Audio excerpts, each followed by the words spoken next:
University. The next is lecture 2, Introduction to Gaming and Simulation for Urban and Regional Planning Toward Our Near Future. That will be presented by Professor Hidehiko Kanegae from Ritsumeikan University.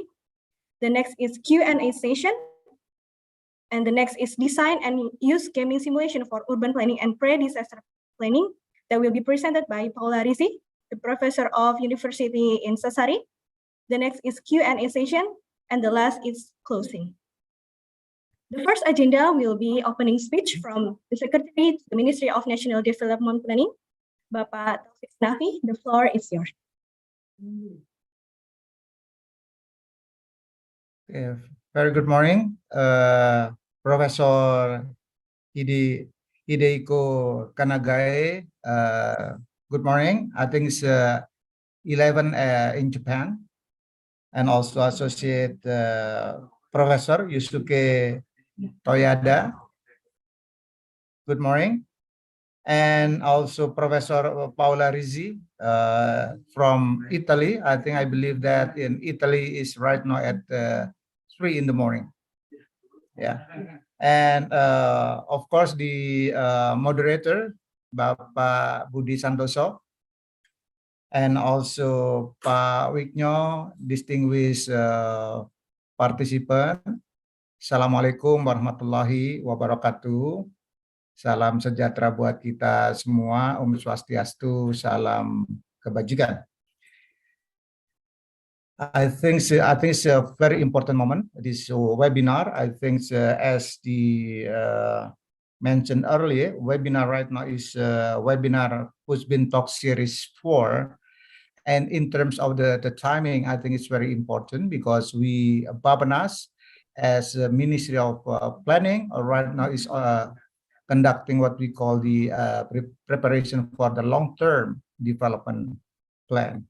I think the theme of this fourth webinar on the gaming simulation for development planning, I think is very relevant, strategic for our participants, not only at the national level, but also at the local level. Because the local government will be translating what we call the long-term development plan at the national level, going to be translated into at the national level. I think this webinar is very important and strategic in terms of the timing and also the participant, not only at the local, but also at the national level. The second one, another important issues that I think I need to emphasize on this important event is that how to use this approach, gaming simulation, for the development planning, not only at the national, but also at the local level. I think it's a good start, and then how to apply this kind of approach into each line ministries and also local governments also becoming important. And the prerequisites to do this approach, I think is important to be laid out in this seminar. And right now, we Bappenas already conducted a number of consultation meetings involving the local governments, involving the academia, involving the business sector, involving non-state actors.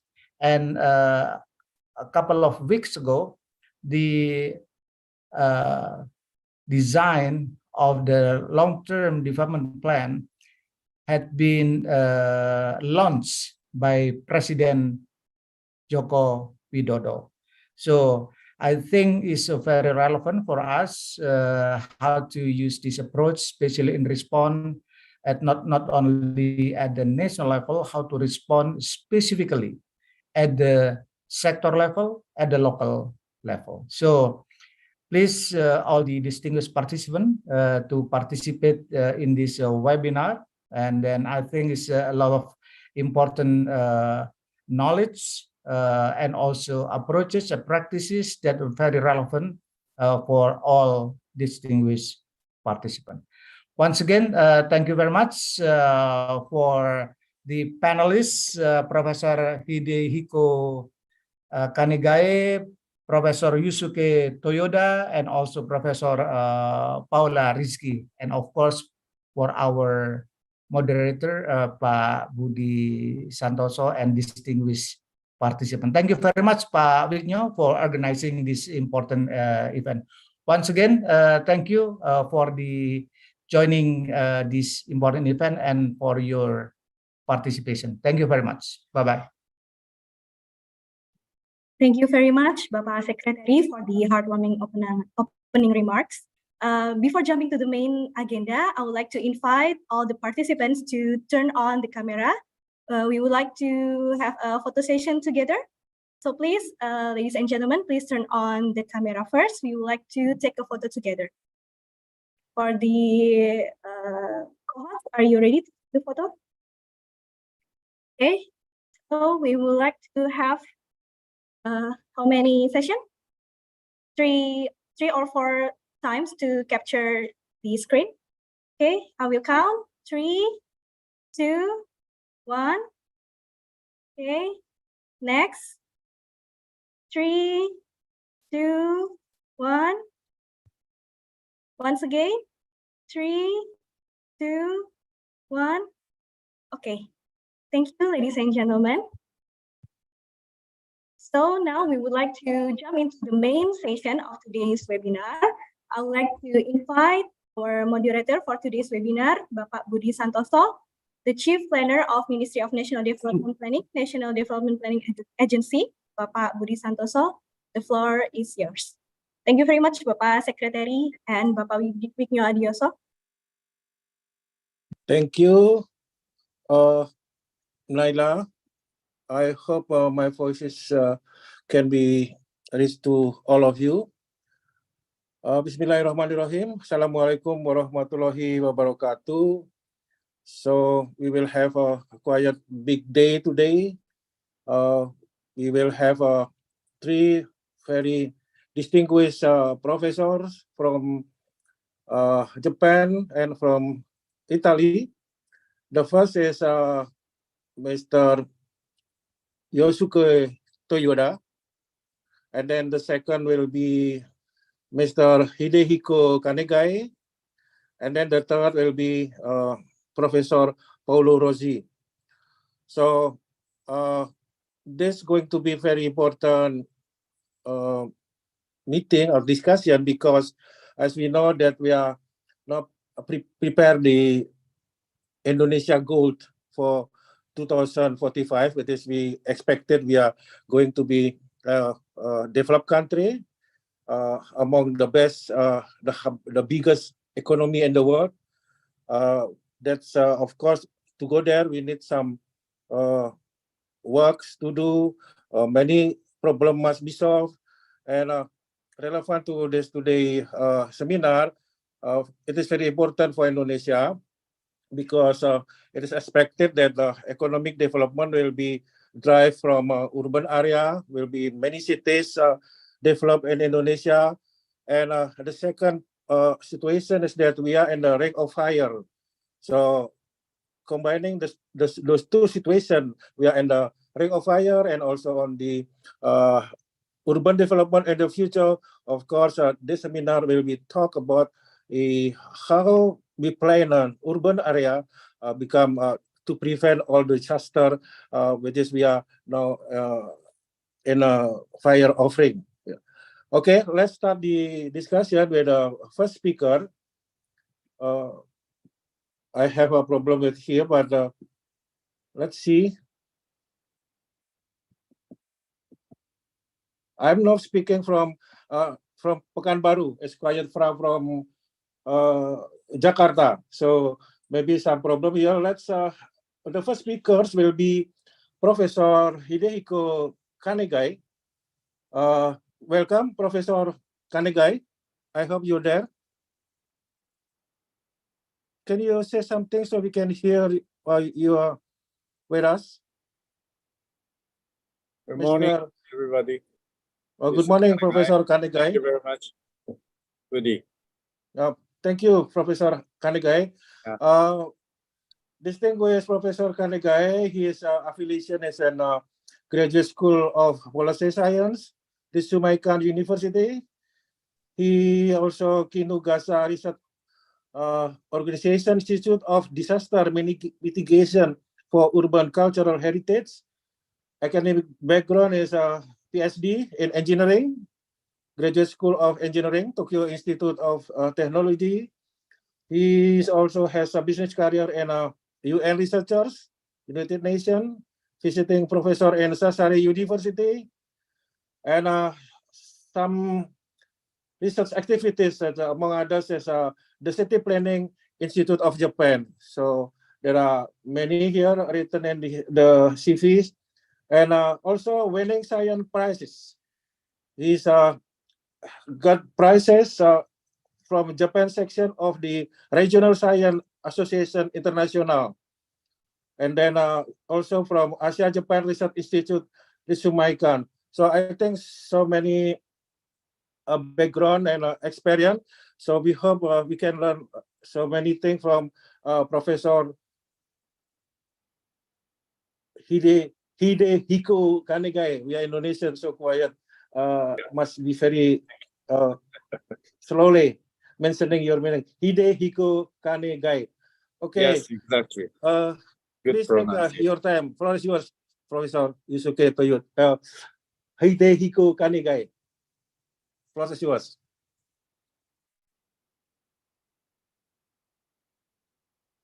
Pak Budi Santoso, for the first lecture will be presented by Associate Professor Yusuke Toyoda, and then the second lecture will be Professor Hidehiko Kanegae. Oh, the other way around, yeah? Okay, so let's see the CV from Professor here. Yusuke Toyoda, yeah, Naila. Okay, yeah, the first lecture will be from Professor Yusuke Toyoda. His affiliation is a Graduate School of Policy Science, Ritsumeikan. Hello, Professor Toyoda, are you there? Yes, I'm here. Good morning. Okay, sorry for switching because the information I got, you are the second. Okay, and then Professor Toyoda is Kinugasa Research Organization Institute of Disaster Mitigation for Urban Cultural Heritage, and then academic background is from Ritsumeikan. Business career, of course, the Associate Dean, also visiting Associate Professor of Hiroshima University. Research activities, among others, is Institute of Social Safety Science. This is summary, I think, very long here, but I read one of them is studying to develop effective disaster education learning tools, gaming simulation, by which participants can learn disaster management through role experience and evaluation. So winning prize, of course, from Toyoda Asia Japan Research Institute, article award for AJI journal with a gold award. So time is yours, Professor Toyoda. So take your time. Floor is yours. Okay, thank you very much for your introduction. And I'm sorry that this confusion because I have university meetings. So just before this webinar, we changed the presentation order. Okay, let me share my screen.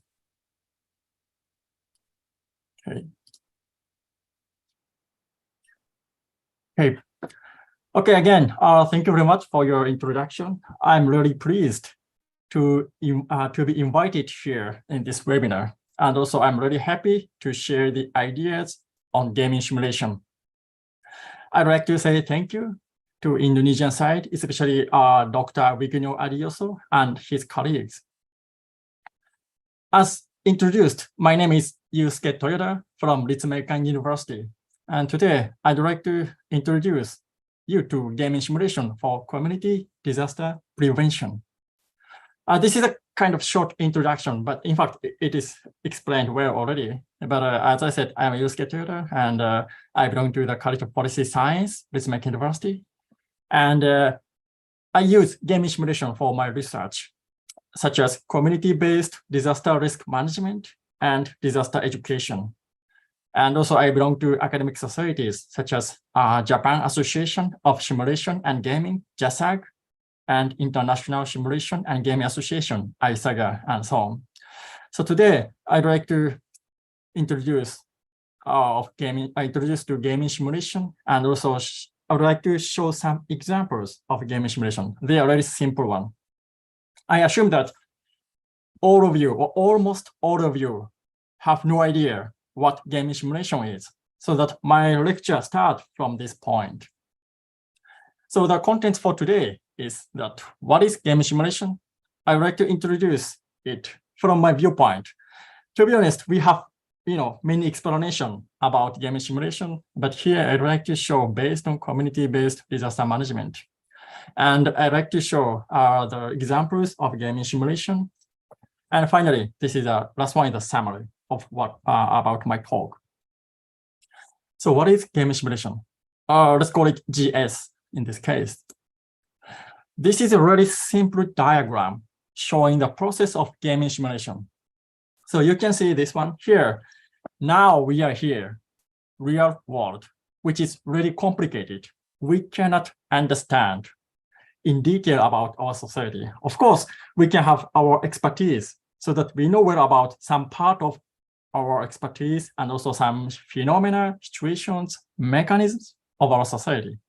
But we cannot understand comprehensively of our society because of our brain. But with gaming simulation, this is a game world, you can see that. So let's start from without gaming simulation. Okay, this is a complicated real world. And we had some, in case of a disaster, we have a disaster trainings and continue to this here. And finally, we will be faced with disasters without any experience of disastrous situations. And finally, we can get some lessons learned in this disaster so that we can make ourselves stronger against future disasters or building back better. But with gaming simulation, simply speaking, we can learn what would happen in a disastrous situation in the game world here. And compared to our world, our real world, it is really simple because this world, game world, focuses on important aspect or important mechanisms of our real society. And other minor things are simplified so that it's easier to understand. And in the game, they can experience disasters. But in this case, disaster doesn't mean earthquake shaking or like that. But we can experience what would happen after earthquake. So that from here, we can learn lessons in the game. And also this result depends on what we have done before this disaster. I mean that our decision-making before this disaster happened in the game world. So that this is a kind of learning by doing. And by doing so, we can get some lessons. And finally, we go back to the real world so that we can compare what we have learned and our real situation in our society so that we can see the gaps. Based on this one, we can learn from the game world and reflect it to the real society so that we can enhance our disaster management level, let's say. And finally, we will be faced with disasters. And hopefully, lessons learned here will be utilized in the real situation. This is a really simple structure of the gaming simulation. And this is a kind of main process of gaming simulation. Of course, we have game design. We have to design games. In fact, it is really, let's say, long process and really hard process, but I will not talk about it today. And in the game simulation, we have debriefing, meaning that understanding rules in the real in the game world, and also what we can do in the game and gameplay. And finally, we have debriefing. Debriefing is really important because, as I mentioned, this is the place where we can compare what we have learned in the game and the situation, present situation in the real society. I'd like to introduce some of the main functions of game simulation. As I have explained, this is a kind of game world, but not reality. in the real, so that it's a kind we can experience virtual, we can have virtual experience what we cannot have in the real society, or we can hardly have in the real society. And also we can experience with safe environment. In the game, maybe usually we don't set like this way, but you can, let's say you can die by the earth disasters, but still in the reality, you're fine, of course. It's a safe environment. And by experience, you can get comprehensive understanding through experience. And in the game, it is basically, usually we take a role play so that you can have some role which is different from you. So you can get some understanding from the different viewpoint. And this is similar to safe environment, but you can have a trial and error for coping and adaptive capacity. So you can try and you can make mistakes or you can fail. That will be fine. It is a really good lesson in the game. And later I will explain a bit, but this is about social learning, meaning that, of course, you can learn by your experience. At the same time, you can learn from other participants by discussion or their behaviors and so on. And later I will explain a bit, but it is also related to knowledge integration. So what is game simulation? We have many ways to say game simulation or simulation gaming, simulation game or gaming and so on, but let me call it game simulation. And according to Mayer, it is referred to as experiential. So it's experience-based or experimental. I will explain a bit later at the end of this lecture. And rule-based, because this is a game. We have to have some rule, otherwise game world will be destroyed. And interactive environments, where you learn by taking some actions and by experiencing your effects through their effects through feedback mechanisms that are deliberately built into and around the game. So that you take some actions, this is input. And in the game, you can get some feedback based on not only your decision, but also decisions of other players. So that you will know that, okay, if you do like this, we will get this kind of feedback. So that next time we can try another way and so on. And gaming is based on the assumption that the individual and social learning that emerges in the game can be transferred to the world outside the game. So this is related to our debriefing. Of course, we can learn in the game, but it's not enough. You have to transfer what you have learned in the game to the real society. So it is really important. So this is a bit complicated, just a bit complicated process of game simulation. Here, please imagine that, as I explained, I'm specialized in disaster management. So I assume that this is a game for disaster management. So here we have game simulation. And in the game simulation, you can experience environmental management, including disasters, with safe environment. But before that, we have to design game simulation.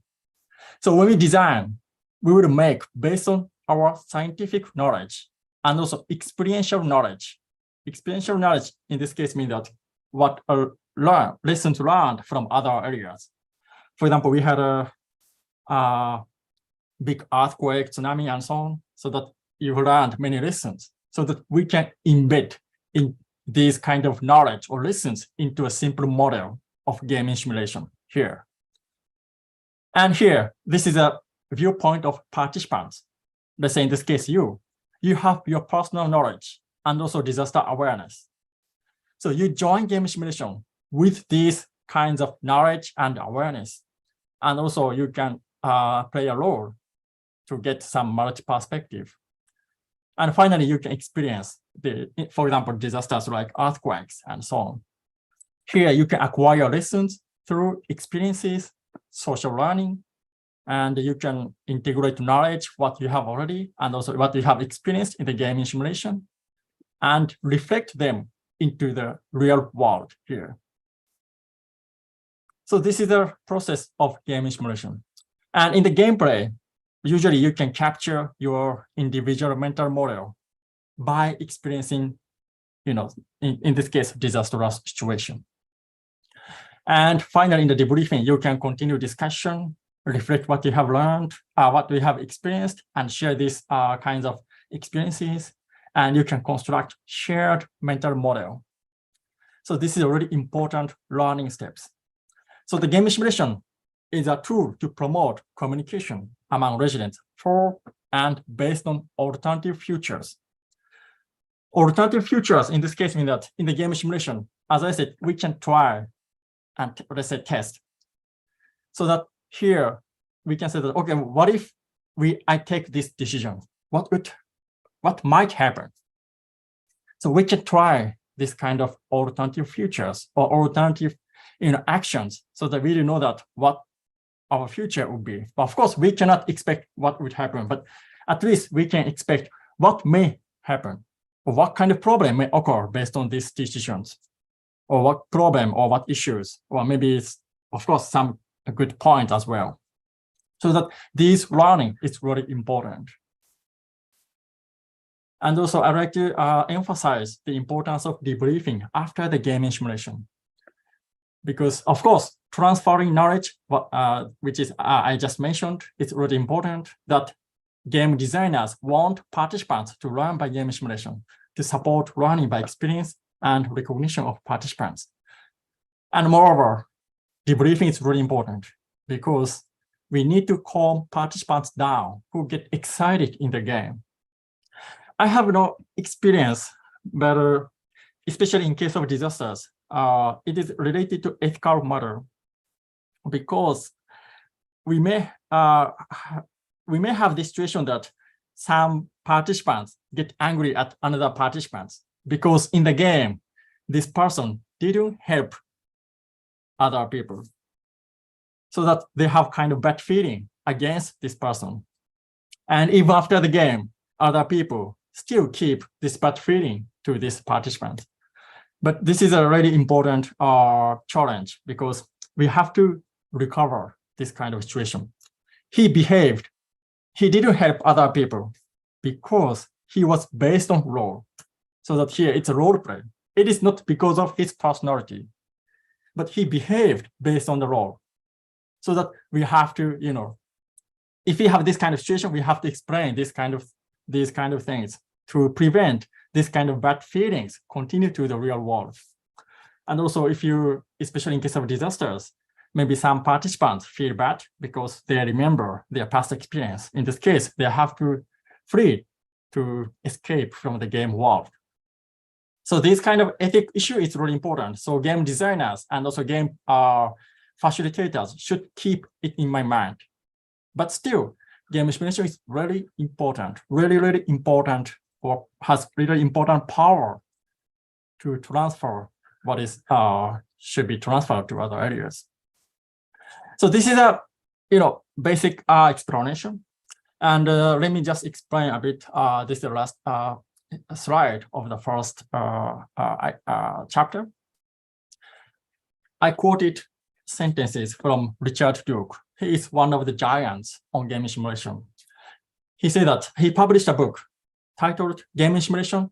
He didn't say game simulation, gaming, but it's in this case game simulation. Game simulation as a futures language. He said that game simulation is a futures language. You can speak several languages in Indonesia, Indonesian language, and I know that you have your local language. And of course, you attend this webinar. It means that you understand English and also other languages. And also we have gestures. It is also one of the languages. And some of you may know well about programming or mathematics. They are also languages. And he said that game simulation is one of the languages, and this is a futures language. Here, he said that game simulation will have a series of scenarios depicting possible courses of action. Various decision makers will be represented by humans, acting out significant roles. By acting out what-if situations, alternative futures can be explored. So in the game, we have a series of scenarios that may happen in the future, or we can set some unrealistic scenario as well. It depends on the objectives of the game. But based on this one, participants representing some decision makers and they make actions. And finally, they get some feedback.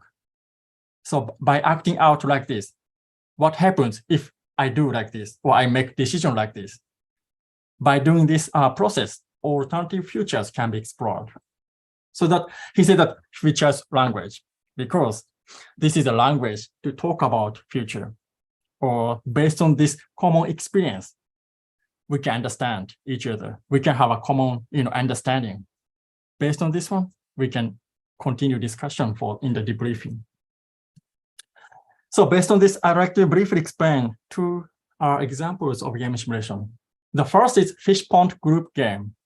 This is a really simple game, and I played to the university students for introducing game simulation to them as an introduction.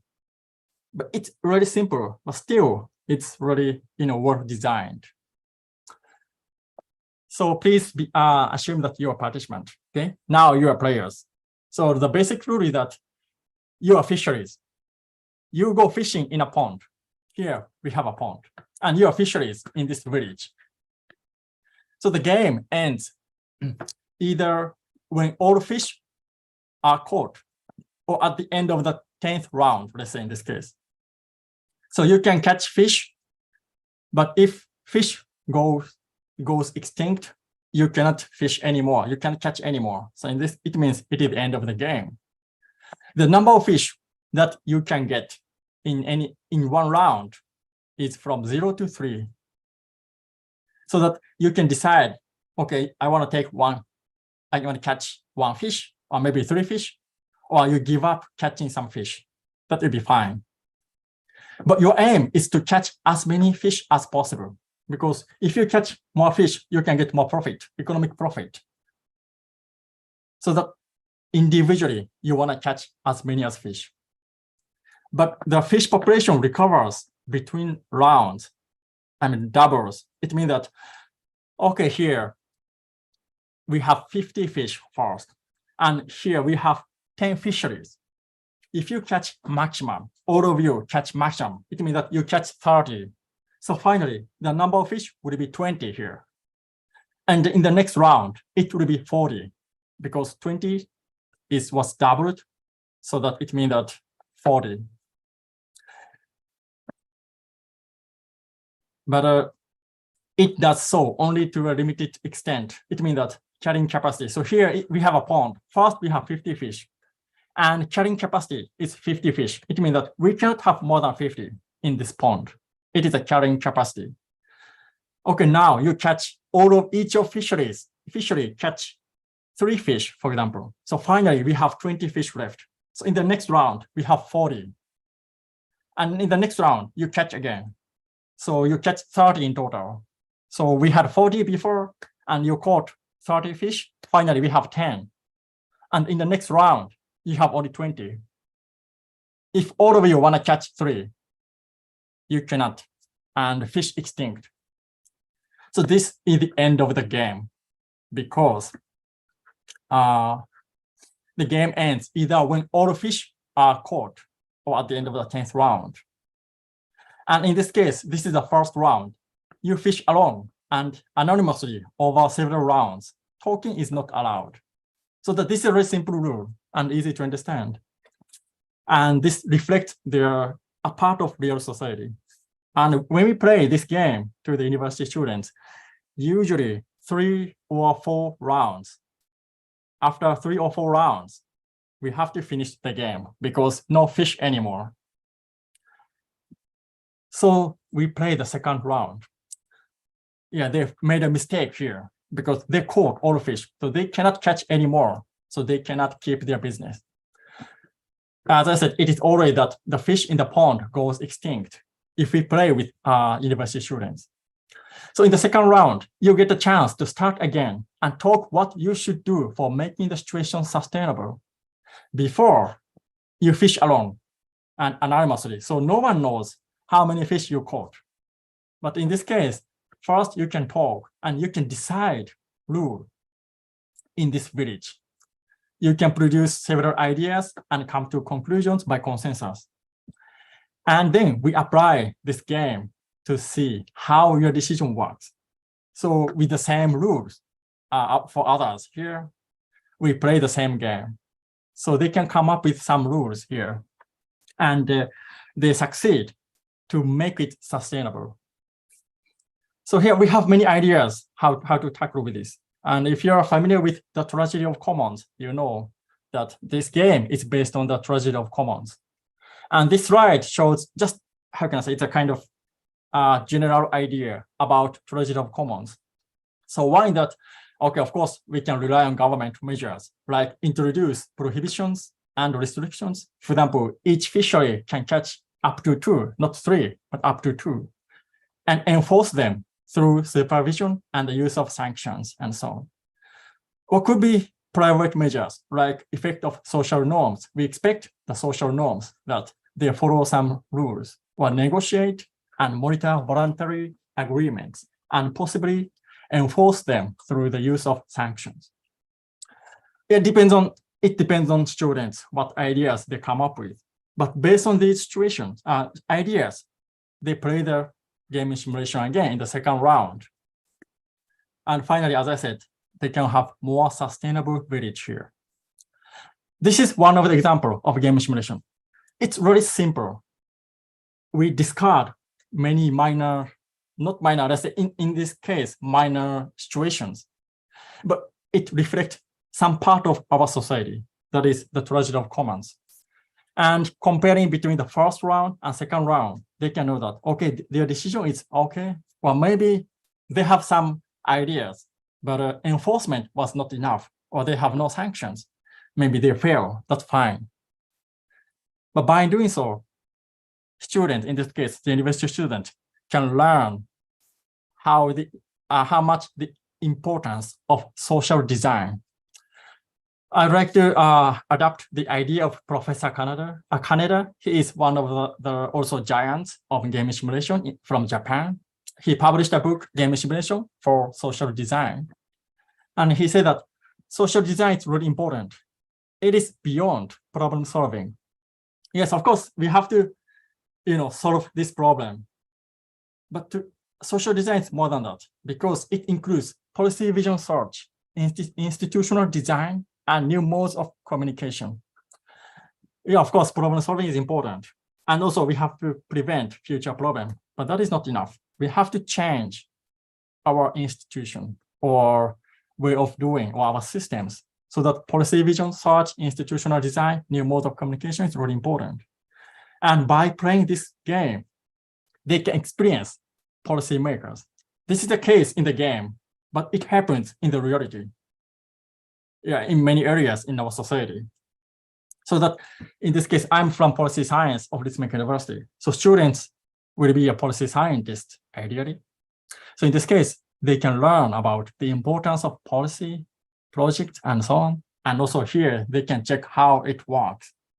Of course, it's not perfect, but they can know that, okay, it is not enough, or it worked well, or it didn't work well because blah, blah, blah. They can change some rules in this village.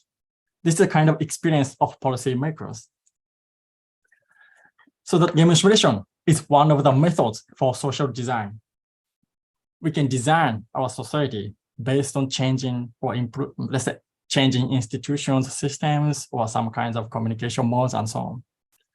And I'd like to add one more thing, that gamification is, of course, one of the methods for social design. And also gamification is one of the methods for future problem findings, especially in case of disaster management. I'd like to talk about it in the next section here.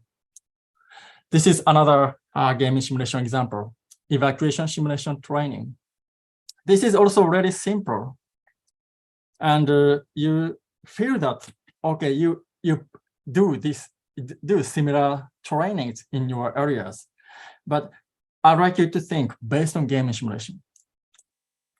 Okay, before explaining about our evacuation simulation training, let's call it EST, I'd like to introduce to you to the one of the processes of risk management. We have many ideas on the process of risk management. This is one of them. Process for risk management starts from risk assessment, and next risk communication, and finally risk management. I'd like to take explain one by one based on the community-based disaster risk management. Here, this is a community, and each community has different features or risks or vulnerabilities. For example, here we have some handicapped people or aged people or small kids or foreigners who cannot understand local language. In case of Japan, who cannot understand Japanese. It depends on communities. Maybe some communities have more foreigners who do not understand Japanese or who don't know where about disasters if they are from countries without earthquake risk. Or here, maybe we have more handicapped people in other areas, more than other areas. They are the kind of social dimension. And in case of physical dimension, we have some houses weak to earthquake shaking, or maybe block walls here. It is also dangerous in Japan as well.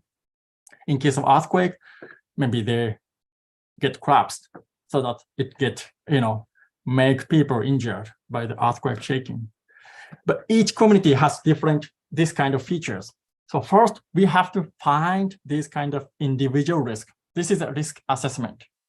Before, in this case, earthquake, before earthquake happens, we have to assess these kind of risks. And next, risk communication. So we share this kind of individual risk among community members, and they discuss, and they decide which risk should be reduced or eradicated, well, with more priorities.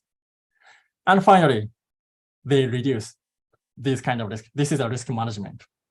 We follow this process, and I'd like to explain how game simulation can be incorporated into the community-based disaster risk management. So here, this is a community in Kyoto, one of the old capital of Japan. You may know the name. And here, before game simulation, we had a kind of really basic activity that is disaster map making.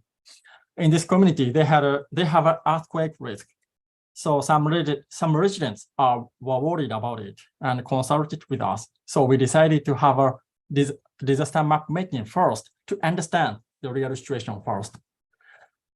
So here, this is a risk assessment. First, residents went around their residential areas. Of course, they know well about their residential area, but usually they do not walk around while thinking about disasters. So we asked them to think about disasters and asked to walk around to find anything. Of course, we gave some information that they have to collect, but they walked around. For example, they're checking the fire extinguisher and so on. And went back to the room here, and they share what they have found in this community. And finally, they made a map here and shared again also the content of the map. This is a handwritten, but based on this the information, we made this digitalized map here. This is really small community, but you can see how it is look like, how it looks like. Here you can see red symbols here. This is a fire extinguisher. This is a fire bucket. And more importantly, I'd like to explain about community evacuation systems in Japan. Here you can see green diagonal lines here, area here. We call it temporary evacuation site, temporary. And here, we didn't write, but here we have evacuation shelter. So before going to the evacuation shelter, in case of big disasters like a large-scale earthquake, residents are supposed to move to this temporary evacuation site. This is an open space and familiar to residents. So it's easier for them to, remember where it is and also move there from their houses. And you can see red lines here. It means that it is evacuation route from the temporary evacuation sites to the evacuation shelter. So this is really basic map. And based on this one, we can think about what we should do. And we applied game simulation for evacuation systems. As I mentioned here, okay, they decided that, okay, first they should evacuate here, or maybe here or here. We have 4 sites here. And from here, they can evacuate to the evacuation shelter. And in the game simulation, we tried these evacuation systems. So what we have done that, as I explained, we played evacuation simulation training, or EST. So please imagine you are the participants. You are assigned your roles, like here, you who misunderstand the evacuation site. Even if you know that where you should go, but in this game, you have to behave as if you misunderstand the locations of, I don't know, a temporary evacuation site.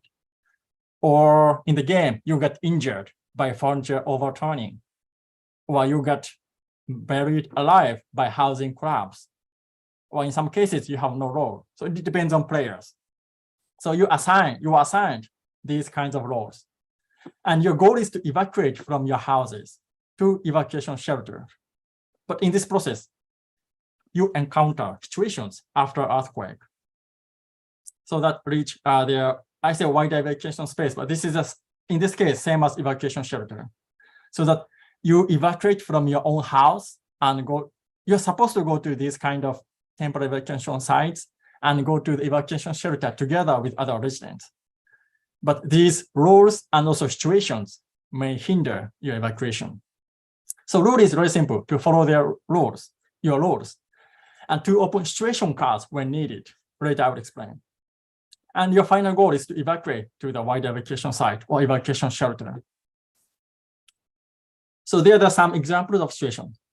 When you pass some streets, you are faced with block walls collapsed. If you are the injured, you need 2 residents to help pass the street. Or block walls were collapsed, you cannot pass. Or you found a small fire, you can extinguish it with 1 fire extinguisher or 3 fire buckets. But if you cannot find, you can give up extinguishing and go through to your destination. Or sometimes even you have situations, no problem. So this is a map here. You can see our numbers here. It means situation numbers. So when you pass this situation, you have to open, in this case, 23. And the situation will be one of them, or maybe others. So if your house is here, you have to, your evacuation site shelter is here. So you have to evacuate here. So this is really simple for individual. So this is a learning model. So I say that individual view, evacuate from your house based on your role. And some of you might be able to evacuate as smooth as expected, as you expected, or you cannot evacuate as smooth as expected. In this case, really important because it is, intervened by rules, situations, evacuation behavior of other players, and you found risk and also advantage which players did not expect. This is the importance of risk assessment in case of earthquake evacuation. And finally, you can share risks, what you experienced with other members here. This is the risk communication, and you can discuss more what you should do. And finally, in the risk management process, you can reduce important or urgent risks. So here, this is the real situation. So we had a debriefing, we explained what you should do, and we distributed roles. And here, this is a gameplay in the real situation. Some people evacuate. This is just a part of them, but they cooperate each other, or some are evacuating individually. It depends on them, or maybe depends on their roles. And finally, after the evacuation, they came back to the room and discussed what they have experienced and discussed. Here, I'd like to introduce what they have experienced here. For example, here, this is person, let's say A, resident A. She knew that she had to evacuate to this area, temporary evacuation site. She went, but no one was there. So she didn't know what to do. And she thought that no one came here yet. So she went back again to check the situation, and she went again here. But finally found that no one was there. Because what happened was that, in fact, other residents evacuated here before her. And they thought that, okay, we are all, so we can start evacuating to the evacuation shelter. So they evacuated before she came. It means that they left this residence here.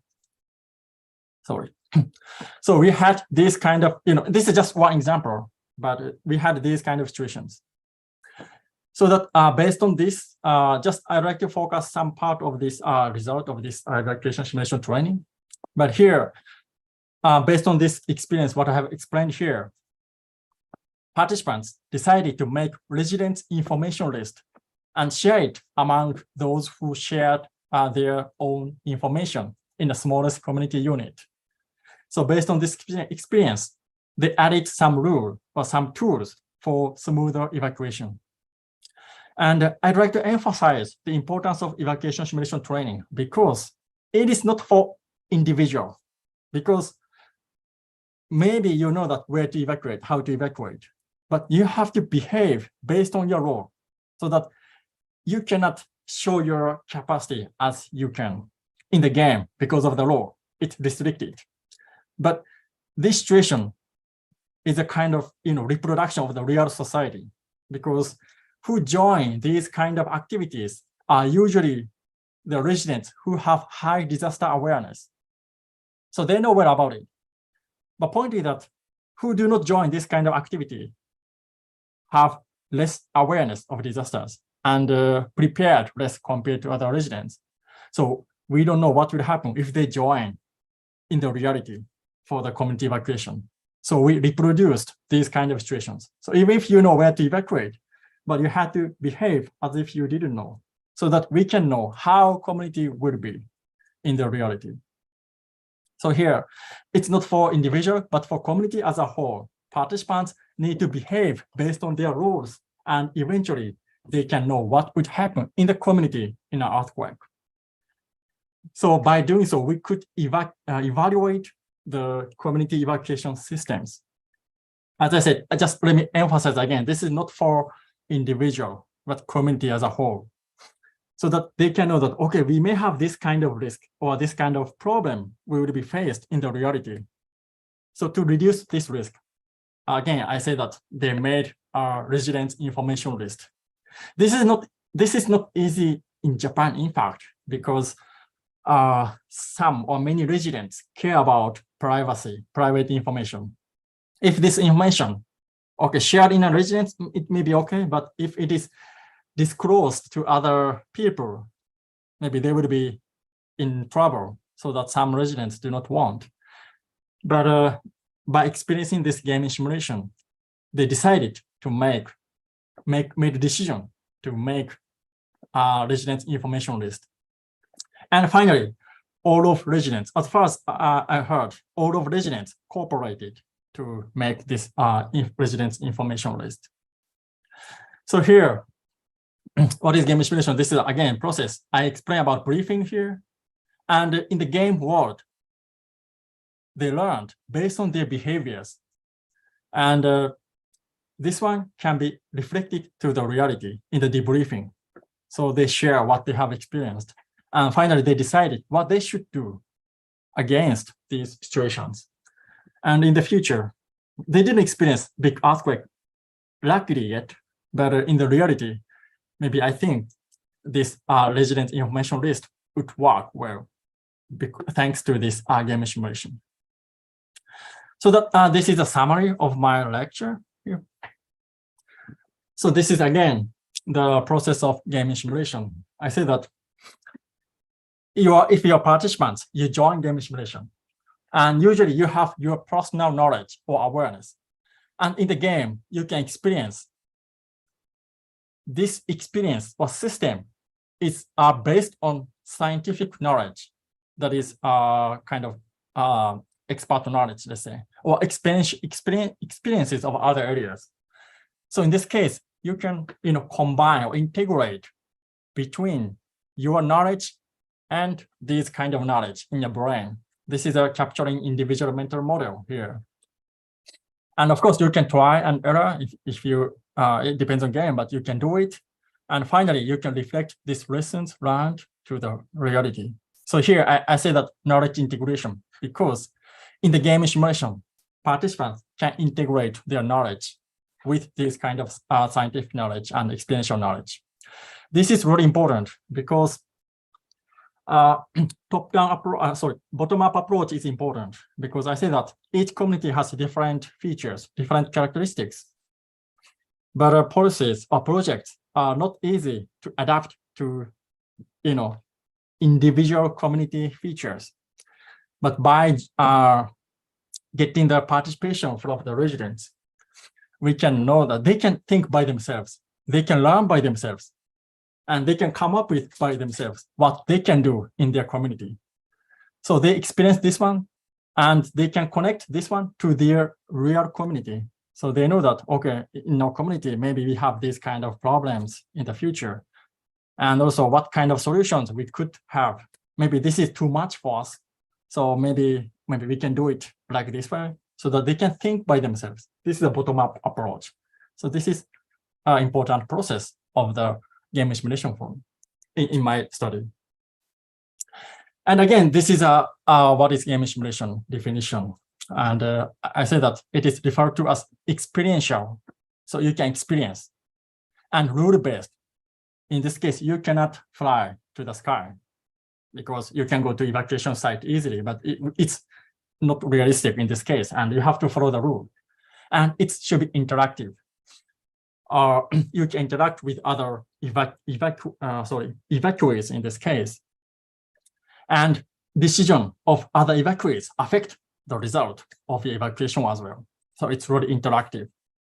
And in the game simulation, you can learn by taking some actions and experiencing their effects of your action through feedback mechanism that are deliberately built into and around the game. And I say that game simulation is based on the assumption that the individual and social learning that emerges in the game can be transferred to the world outside the game. So they are the power of game simulation. I hope that I just showed us really simple 2 examples, but I hope that you learned some hint for your work from here. And again, I like to emphasize game simulation as a futures language. So in this in the game simulation, you can try which seems ridiculous or like that, but it's still fine because it is a source of creativity.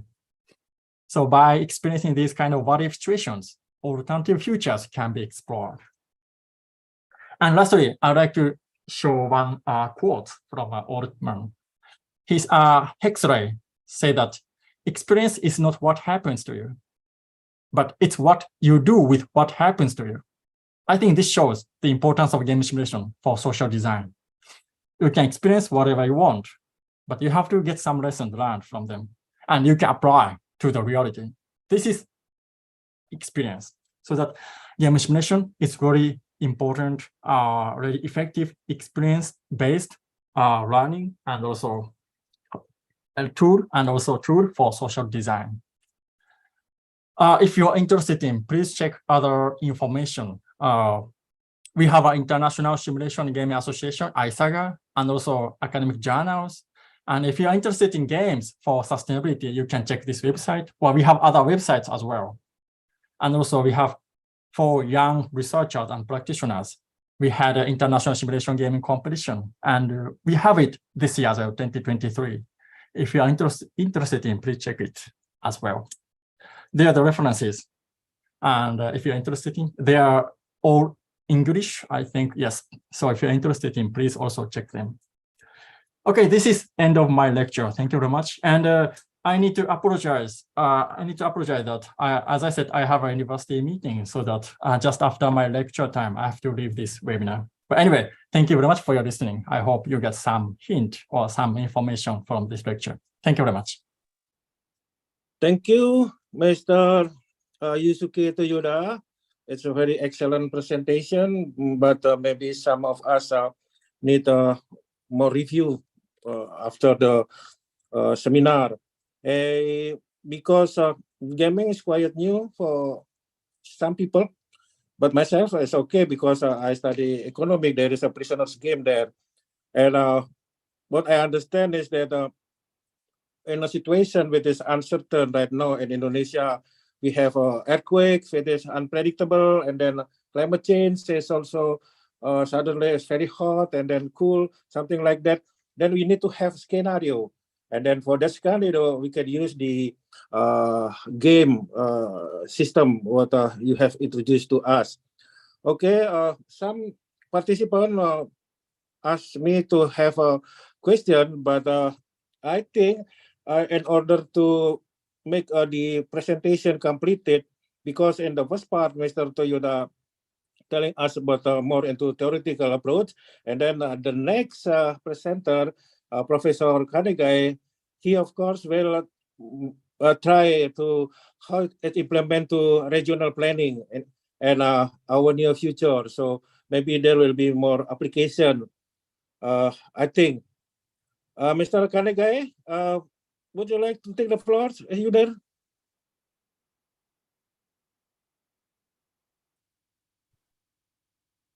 Can you see my slide? Yes, go ahead, sir. Yes, thank you. Thank you, Budi.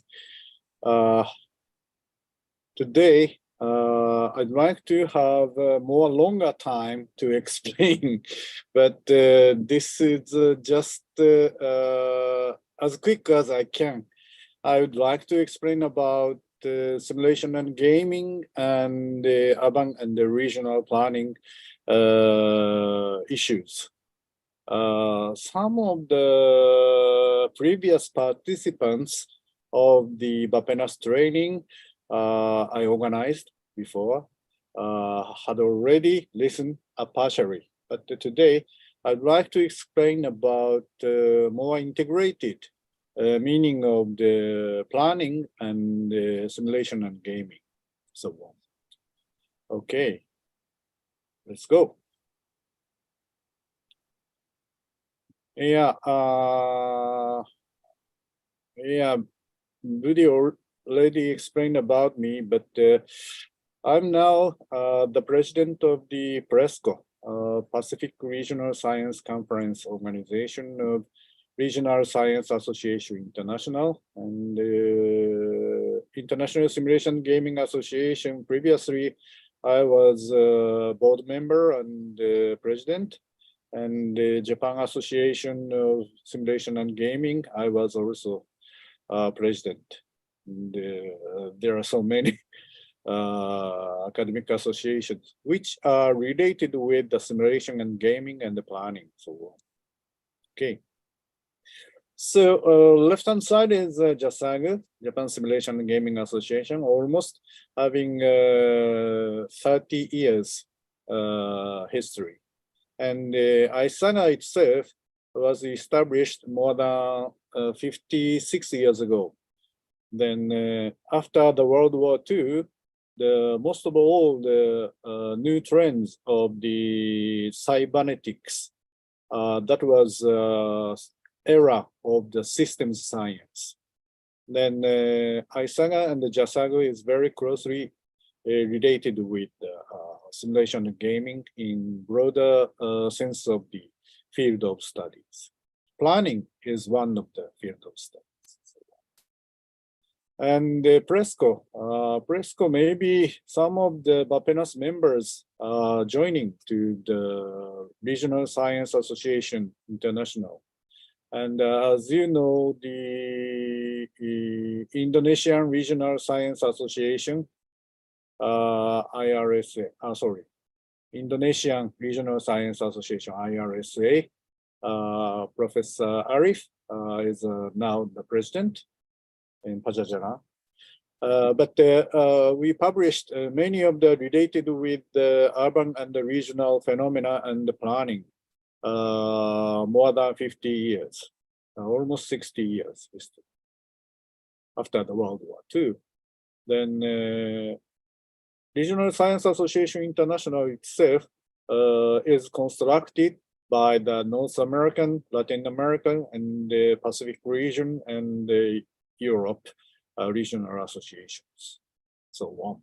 Then if you are interested in about the simulation and gaming and regional science, please join our academic associations. So, okay, just a briefing. And today, I would like to explain about the city and the planning issue and spatial cycle modeling, and urban digital transformation is related with the simulation and gaming. And finally, toward Society 5.0 era in urban and regional planning. This is urban and the rural. And as we know, the artificial elements made a city. But on the contrary side, in the rural area, usually we use for the primary industry. It's not nature and wild itself. Usually in the rural area is combined to the mono cultivations, or this is a paddy field, or crop of something, corns or some other wheat, so on. But well organized and managed under farmers, fisheries, so on. This is Carcassonne. Basically, the city is a walled settlement. Outside of the wall, there are so many farming land, a so-called rural area. So, by the way, in 2050, our near future, almost the 70% of the world's population will be living in the cities. The UN Habitat and the UNDP also forecast it will be for sure things. But these kind of the highly concentrated of the population in the cities are generated by after the industrial revolutions, after the modernization. And also the typical origin of the recent city structures, the main central cities, and there are some peripheral mother city and the satellite cities are located and connected by the machinized traffic lights. And also the originally urban and regional developments, the basic principle of the development planning intends only for the economic development. They didn't consider about disaster or environmental issues at the beginning. But originally, sometimes we think about what planning is. Maybe all of the planners faced and faces this kind of the issues. But originally, this kind of the economic development is basic principle originally. Then which makes the conflicts in between your planner's mind and at the same time between to the many stakeholders. But of course, nowadays, we need to think about both for the environmental issues and the disaster issues together. And also, not only for the welfare and the education and the well-being issues should be. By the way, so it's very limited, and I'd like to explain about the spatial cycle model. This is a fundamental model. From the opposite for the right-hand side, it's starting with the first stage, centralization and the growth. Maybe you heard about terminology of urbanization. And next one is opposite side for the clockwise. The top one, second stage, suburbanization. And the third one is the left one, counter-urbanization or this suburbanization, so on. And the last one is the bottom one, is the fourth stage, is a re-urbanization. And the diagonal axis is from left up to the right down is economic. The upper side is economic growth, and the bottom side is economic declining. And the diagonal line for the axis from the left bottom to right upper side is a sort of the concentration of both for the population and activities, economic activities. The upper side is decentralization pressure, and bottom one is a centralization. Okay, this is a typical diagram of the city. There are central business district, city center, inner city, city centers, CBD, and usually the inner city is the core, it's so-called downtown. And also, usually the traditional meaning of the cores, it has walls. That is the origin of the city. And the outside, there are suburban. It's so-called suburban. And outside of suburban, there are so many rural areas. And also sometimes the urban sprawl invades to the suburban areas. So this is a Seattle. What you can see in the center, CBD, Central Business District, there are so many skyscrapers and high floor ratio of the volume and so on, utilizing to the tall buildings.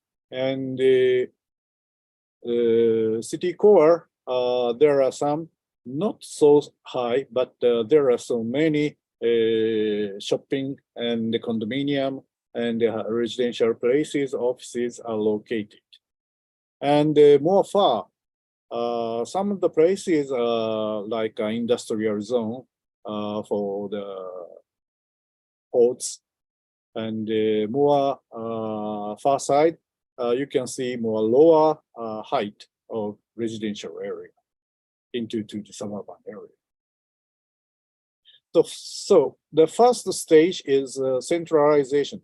It's so-called urbanization. Centralization phenomena and economic growth occurred at the same time.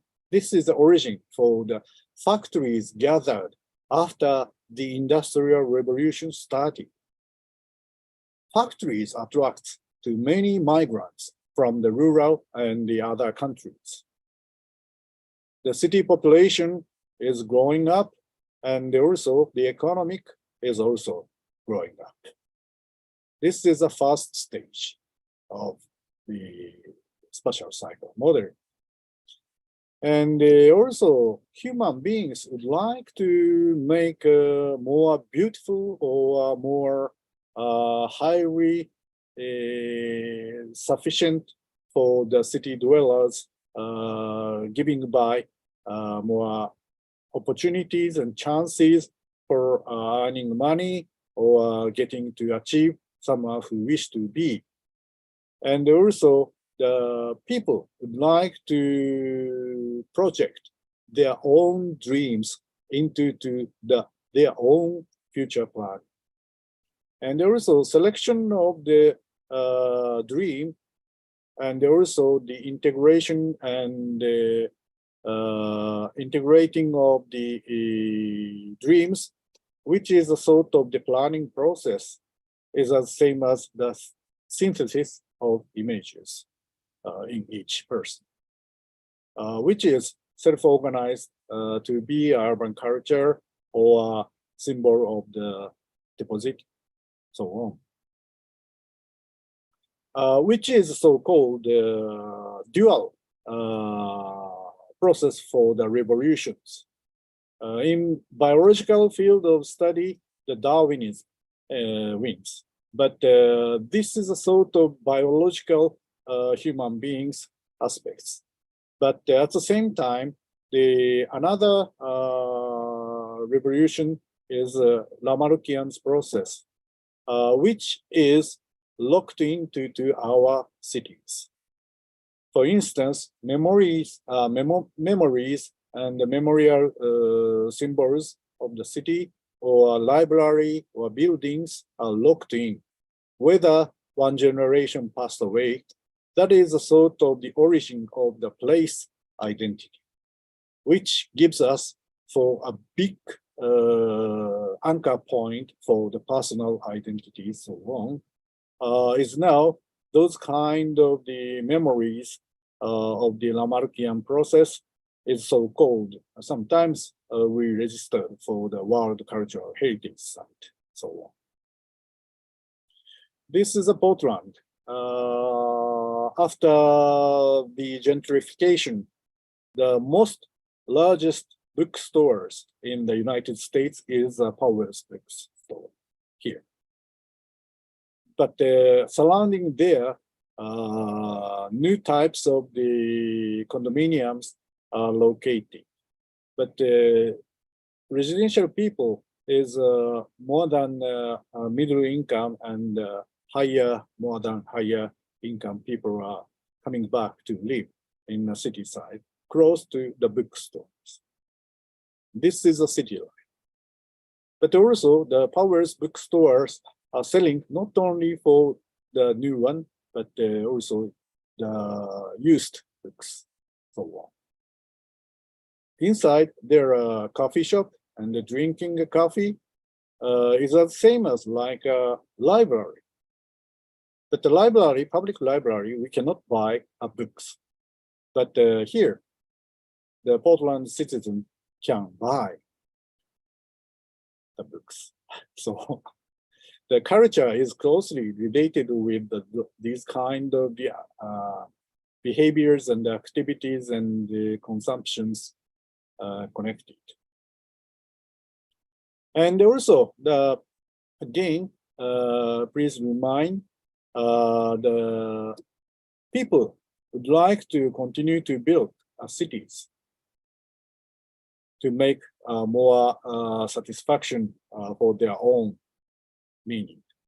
But at the same time, as I mentioned, the overlapping of the images of the citizens' dreams, which will be needed for the predictions. But before computable data prediction, people can do qualitative calculation and simulations could be before. We can imagine and we can predict in the future situation. There are two types of the objective in future expansion of the future's freedom. One is more expansion and growing up of the economic fruits. But also another side is less or mitigate of the future risk. In Dr. Toyoda's mentioned about disaster mitigation. That is also one of the important planning function to mitigate of the future risk, so on. And also, let's go on to, there are many limitations of the urban explosion and expansion. And it has a limit of growth. And also to feel good feeling for someone who is living in the city. But those kind of the issues are basically inner brain's activities, dreaming of the future, prediction of the future individually, which is connected through the risk communication or assessment communications to be overlapped to integrated of the synthesis of the future images, so on. Okay, centralization is quite so difficult to stop, but some of the reason, highly congestion of the big demand for the residential place, which causes the highly land price. And heavy traffic jam in Jakarta may be huge loss generated by way of the heavy traffic jam. those kind of the limitations made a trigger for the big demands to the suburbanization, so on, which is a decentralization pressure and keeping on to the economic growth. That is the second one. Okay. This is, as you know, the evidence Howard proposed for the garden cities of tomorrow.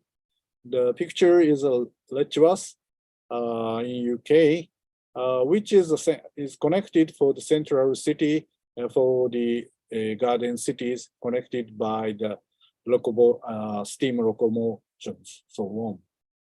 He proposed for the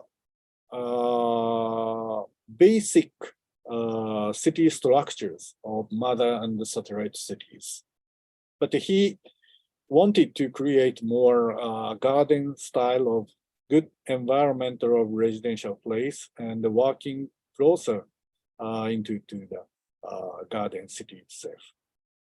But unfortunately, suburbanization attracts many of the new arised bourgeois who wish to work in a city center, but also his wife and the children also staying into the garden city, only further commute using by the steam locomotives, so on. And after that, so in the United States of America, Redburn, New Jersey, the Clarence Perry proposed for this type of the typical American style of the suburban life housing, neighborhood unit, which is generated by way of the elementary school base with the suburbanization and the motorization of the car. Father and mothers commute, but at that time, usually the father commute to the other factories or places, office or city center, but the family are living into this kind of the wider space of the typical suburban houses, so on. This is currently still ongoing for the likewise Colorado Springs, Colorado, like this style, same. And also at the same time, so the motorization made for the mega shopping malls in suburban area close to the interchange or some other places. The surrounding there are some suburban houses or close to the border for the rural area, agriculture farm, so on. This is left side is urban sprawl phenomena, uncontrolled, unmanaged, unplanned issue. But some of the developers occupied some of the places to develop.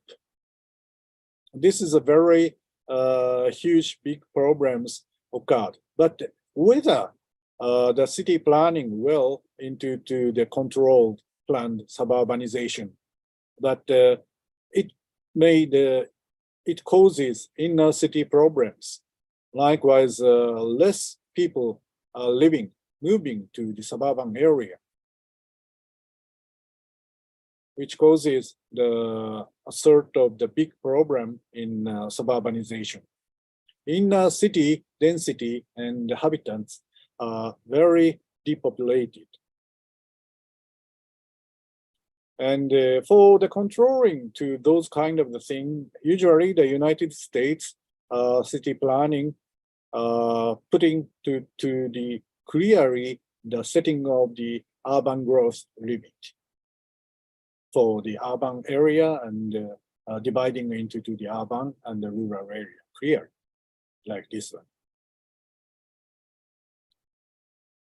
So this is a typical model for the suburbanizations most of all the current cities, likewise central business district and the downtowns are located, but there are so many new towns and houses, residential zones and shopping malls according to the ring road of the suburban area. And some of the roads are coming into the intercity highway. Those highways are connected, the outer ring road, and some of the tram and subways are located into inner city. And also, the airport is located outside, usually in a rural area and connected for the airport needs. So Jakarta is also similar to the situation.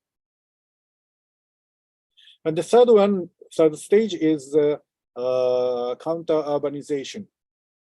That is after finishing of the urbanization and suburbanization and the cities and the suburban area faces for the economic declining, but also the decentralization is still ongoing. Mainly for the inner city or core city centers, factories are moved to the other places. The workers cannot get the job in the city center of the factories. Economic declining. And the fourth one is re-urbanization. The people coming back into the city, but economic itself is not becoming well, still declining. That is re-urbanization. Usually the fourth stage, the inner city problems made the broken windows, which attracts to the illegal migrants, likewise make illegal squatters or some of the slums generated. But urban revitalization resettlement program moving for those kind of the slums and squatters to renovate to the gated cities or gentrification for the new urban area. But these kind of the higher cost of the house prices or rental fees could be provided by the more middle income, sometimes the higher income people only. This made a big difference of the division of the segmentation of the income class. Then after that, Klassen or Parr mentioned about the next stage for the re-urbanization would be going back to the urbanization of the first stage. But today, I would like to propose the different aspect. So this is old warehouse. In ancient time, this is a horse parking warehouse. But now is a car parking. But also the ground floor of the car parking is now for the plug-in hybrid EV facilities, not gasoline combustion engine cars parking. But in near future, this warehouse becoming back to changing for the unmanned shared ride vehicle, and at the same time, the drones delivery center for electric commerce, so on. It's so funny, building itself is still keeping, but inside or usage or functioning will be changing. This is a sort of the Industrial 4.0. Now already the computer and the automations is installed into the many factories, but which is already shifted many of the, for instance, the car factories, the cyber physical systems also integrated in one company. But in the fourth industrial revolution, will be provided connected for every kind, any kind of the machines could be connected. This is a car factory. Nobody, no human works. And also the import, Rotterdam, Netherlands, there are no labor worker, only the unmanned car drives to the containers, so on. This is a Nagoya port also. From the outside, truck car has a driver in the left picture, but the opposite right-hand side figure shows to the inside of the port, there are no drivers. All the pallet of the truck are moved in the container yard. And also the first truck has a driver, but the second and third truck doesn't have a driver, just chasing for the front driver's truck. And in conveyor and packing, unpacking robots are working in a warehouse. And the Amazons also, nobody work. And the Boston Robotics also, these robots are also worked in many industrial fields. And agriculture also, no one drives a truck, tractors, and also the harvesting of the cherry, most difficult to judge and picking up. But automatically robotics installed. And this one is also no one drives in Thai experiment by the JICAs. And at the same time, agriculture itself becoming back into the city center as agri-tech, agri-factories inside of the building or directly delivered from the building to the ground floor of the restaurant, so on. And the forestry tech, machinized, automatic, like robotics ways. And the construction tech also, many of the robots working to pave or knitting the steel wires or pavement or concrete, hitting pavement, so on. And in 2045, it's so-called technological singularity time will be. Until then, so the economic growth is very limited, but after that, the fourth industrial revolution produces more higher economic achievement would be. And also at the same time, people wish to learn about and to realize their own futures. That is also the true meaning of the democracy, especially for the mature democracy gave us for the Alexis de Tocqueville federalism, Jungiel Habermas public sphere, Antonio Gramsci's hegemony, and the Manuel Castello's grassroots social movements. Also, this kind of the participatory way of the planning by the civic societies under the mature democracy made us to the different types, the newly types of the neo-democracies in near future. But still already these achievements, the movements are introduced into our daily life. Which is so-called, for instance, deliberative mini publics, new democracy, and the mini publics makes to the mini assessment or decentralized autonomous organization utilizing by the civic tech, and also society 5.0 with urban digital transformations together. anyhow, people would like to join for their own intensity, not only for the stakeholder, but also as a shareholder, to be achieved for the participatory way of technology assessment.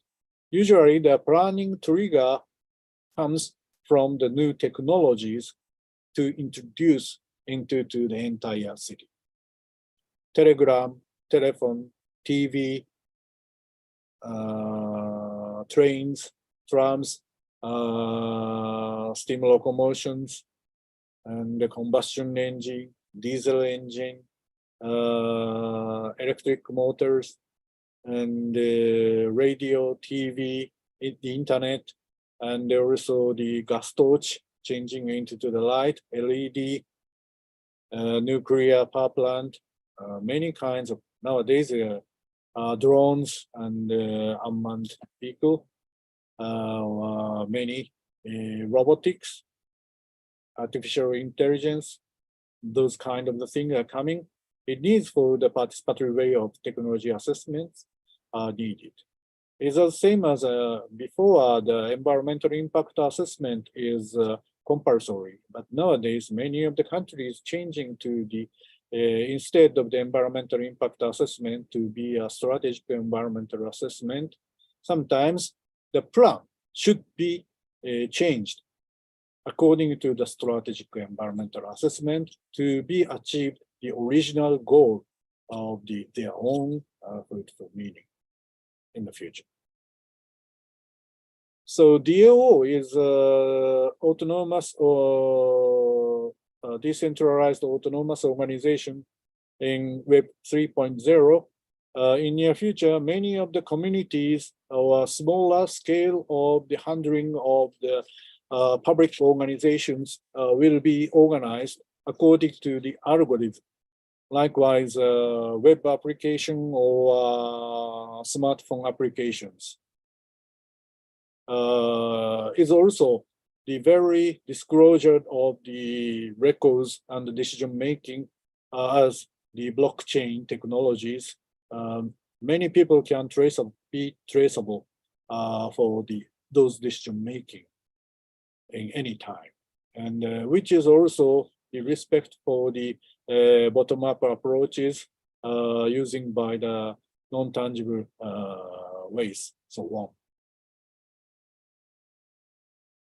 So instead of the coming back to the first stage, I proposed to recently the NEO first stage 1 for the digital transformation and growth, which is driven by the innovations according to the digital transformations.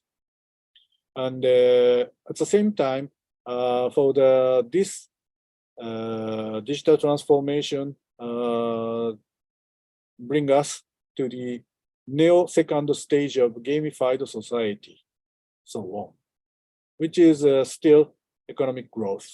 And to be achieved for the cyber physical system and the cyber physical fusion with the virtualization of all of the things.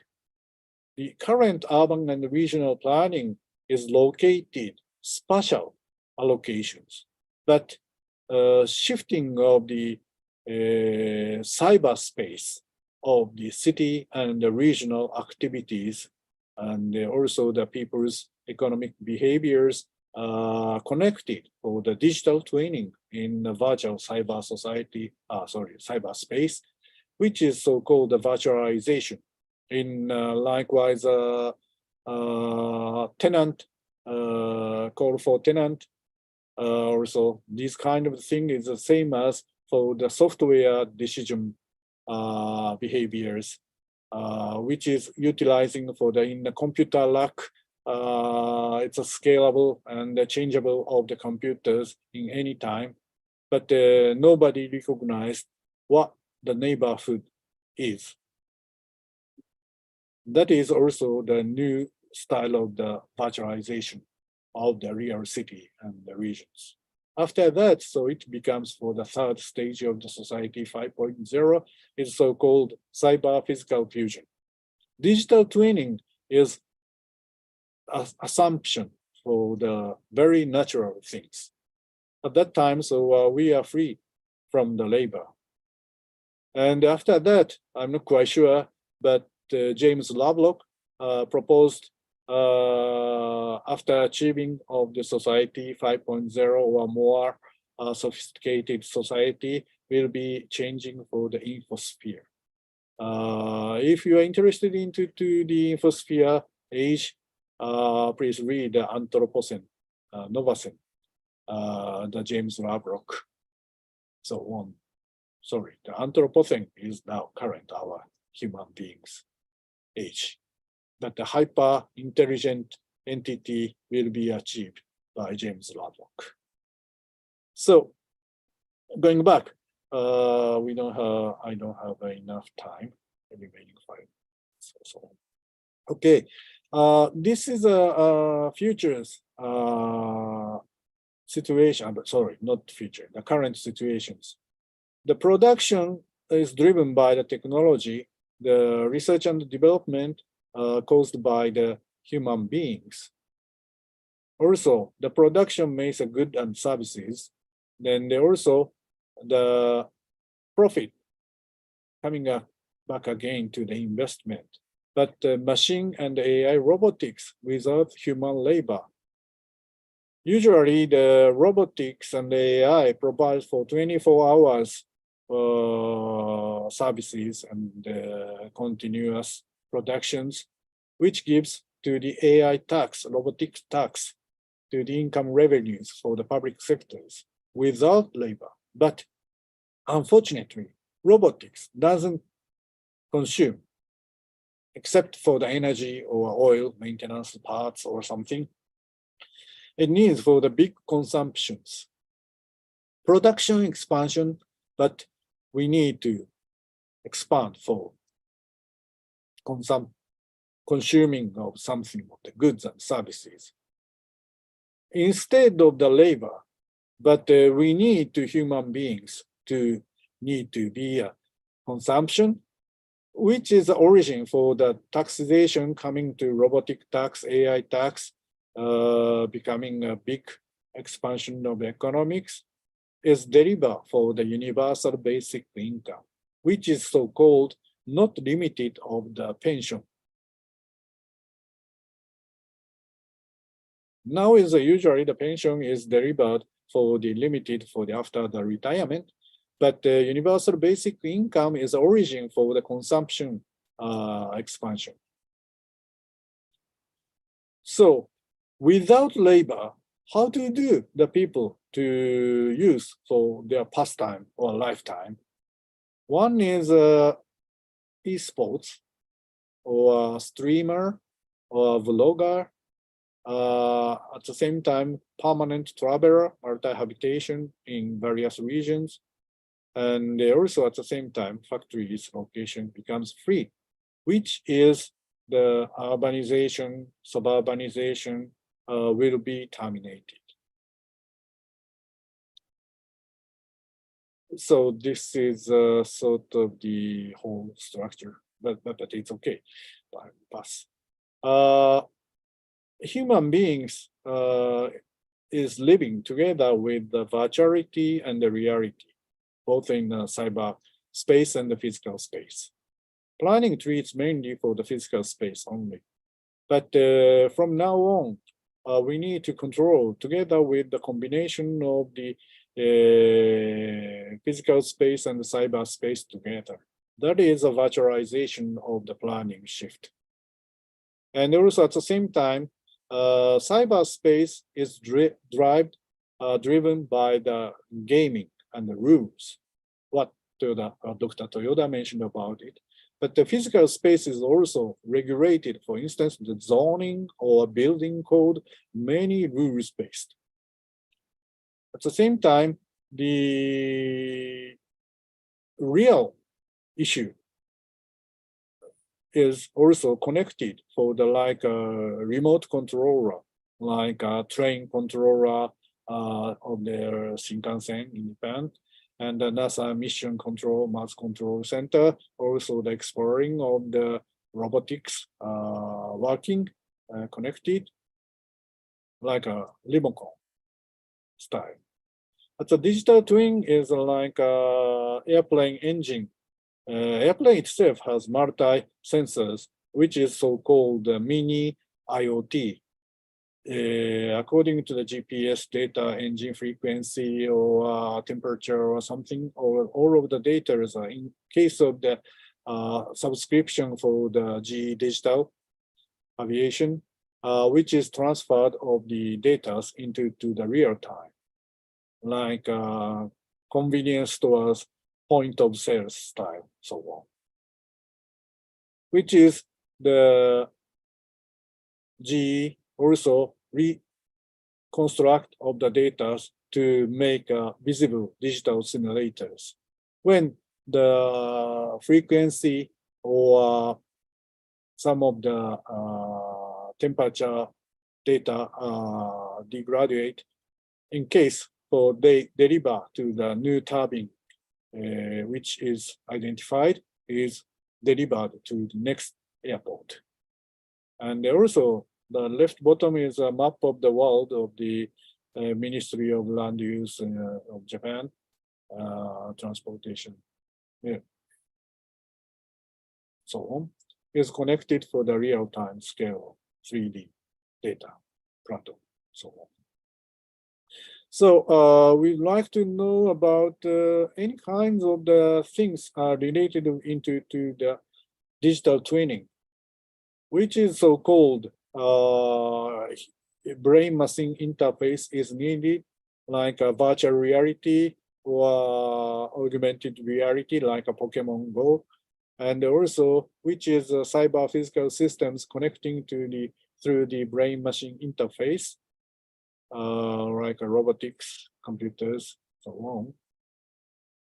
And metaverse also we will work and give services, which is sort of the virtualization of the results of the city and the regional planning. This is Plateau, I mentioned, Emmerich provided all around Japan. And also, but those data is just a static, and which is need to be more dynamic behaviors, which is trying to the satellite data with the AI, with the Plateau together. This is a virtual Singapore, Singaporean Dassault Systems, French company provides to the digital city planning, urban planning platforms provided. This is a thermal wind simulators of the new building development on the right-hand side. Left-hand side is the bottom of the structures, 3D visualized. And some of the simulations is for the transportation connections of the subways or something, will be recommended to be more convenient, more shorter time, or some other things are simulated. It takes more than shorter time to the giving permissions to the redevelopment or something, rather than before. This is a Toronto's Google's trials, but failed for the smart city. It has many multi IoT sensors, but unfortunately, the against of the citizens, they abandon of the smart city redevelopment. And also the city itself will be likewise computer rack data centers to be real city centers, to be utilizing of the combination of digital twinning through the AR and mixed realities, augmented realities into the virtualization. And also at the same time, artificial societies could be estimate and predict for the simulations of the inside of the computers. This is the agent model. And also this is the ontology ontology is a sort of the basis of the city urban OS for the digital training. Any kind of the things of the urban issues, phenomena, behaviors could be programmable. Sorry. This is very important for the future's OS of the ontology. And the agent-based modeling is also making a connection for the new type of the simulations. For instance, likewise, traffic congestions will be generated by the agent-based modeling to be estimated. In case of the designing, we can estimate where traffic jam or annual probability of the traffic jam could be estimated. Which lane, 3 lanes or 2 lanes enough, or 3 lanes are needed, could be decided before the construction. And also the agent-based modeling shown to to realize for the real behaviors into the how much people are really stayed inside of space or area, so on. And also in this sense, so the gaming simulation engine, the famous one is Unity. Unity can work as an artificial agents, more than 50,000 entities working at the same time with the static data and the dynamic 3D data together. It's designed for the gaming, but is really to simulate for the real city and the city behavior, so on. So finally, the gamified society is also the changing of the drastically changing of the traditional way of the location theories. New types of the farmers, agricultures, logistic centers, it will be located because those machines are working isolated of no need to place for the connection of the station or so on. Okay, sorry. It will be a shrinking gentrification occurred at the same time. So the new type of the different type of the allocation theories will be arised. And also that Dr. Toyoda mentioned the simulation gaming is the future's language. Then we can treat about through playing a game which is fitting very highly synthesis of the planning issues. And the people are also the homo ludens. And nowadays, Yuval Harari mentioned we will becoming homo deus situations. God plays a game. And the people are playing a game. And also the society 5.0 is a right place. Please see the handout. And also that we are now moving for the shifting of the new neo-digital democratic society based on to the civic tech mini publics, deliberative democracy style, so on. Please see it. And also already in esports, for instance, the Apex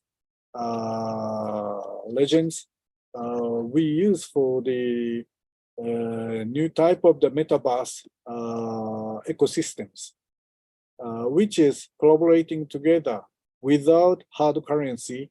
Instead of the hard currency, you got the tokens. Tokens also the key for the ecosystem in esports or gaming society. Likewise, a local currency.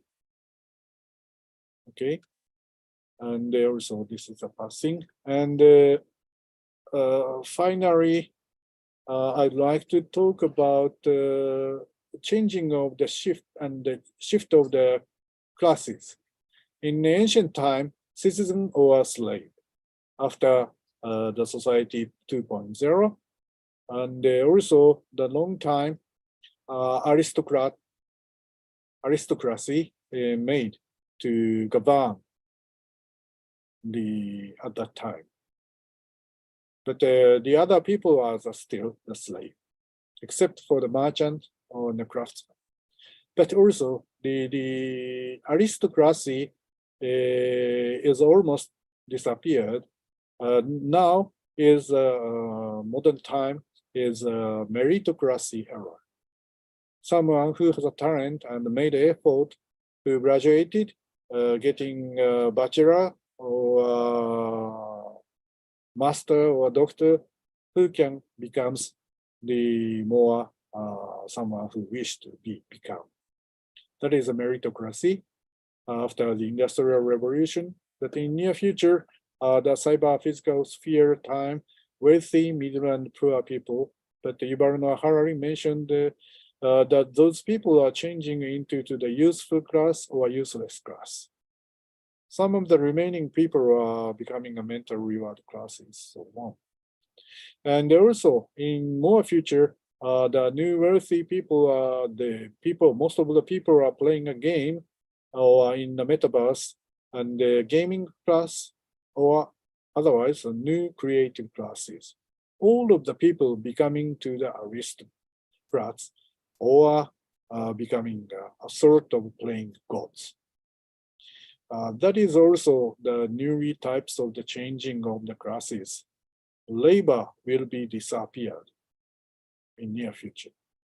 And according to the changing of the industries, currently the primary industry, secondary industry, tertiary industries, the econometrics modeling and the input-output table of the economics is based on to these kind of the three categories. But it would be changing for the narrow meaning of tertiary industry for the services, and also the fourth industry and the fifth industry.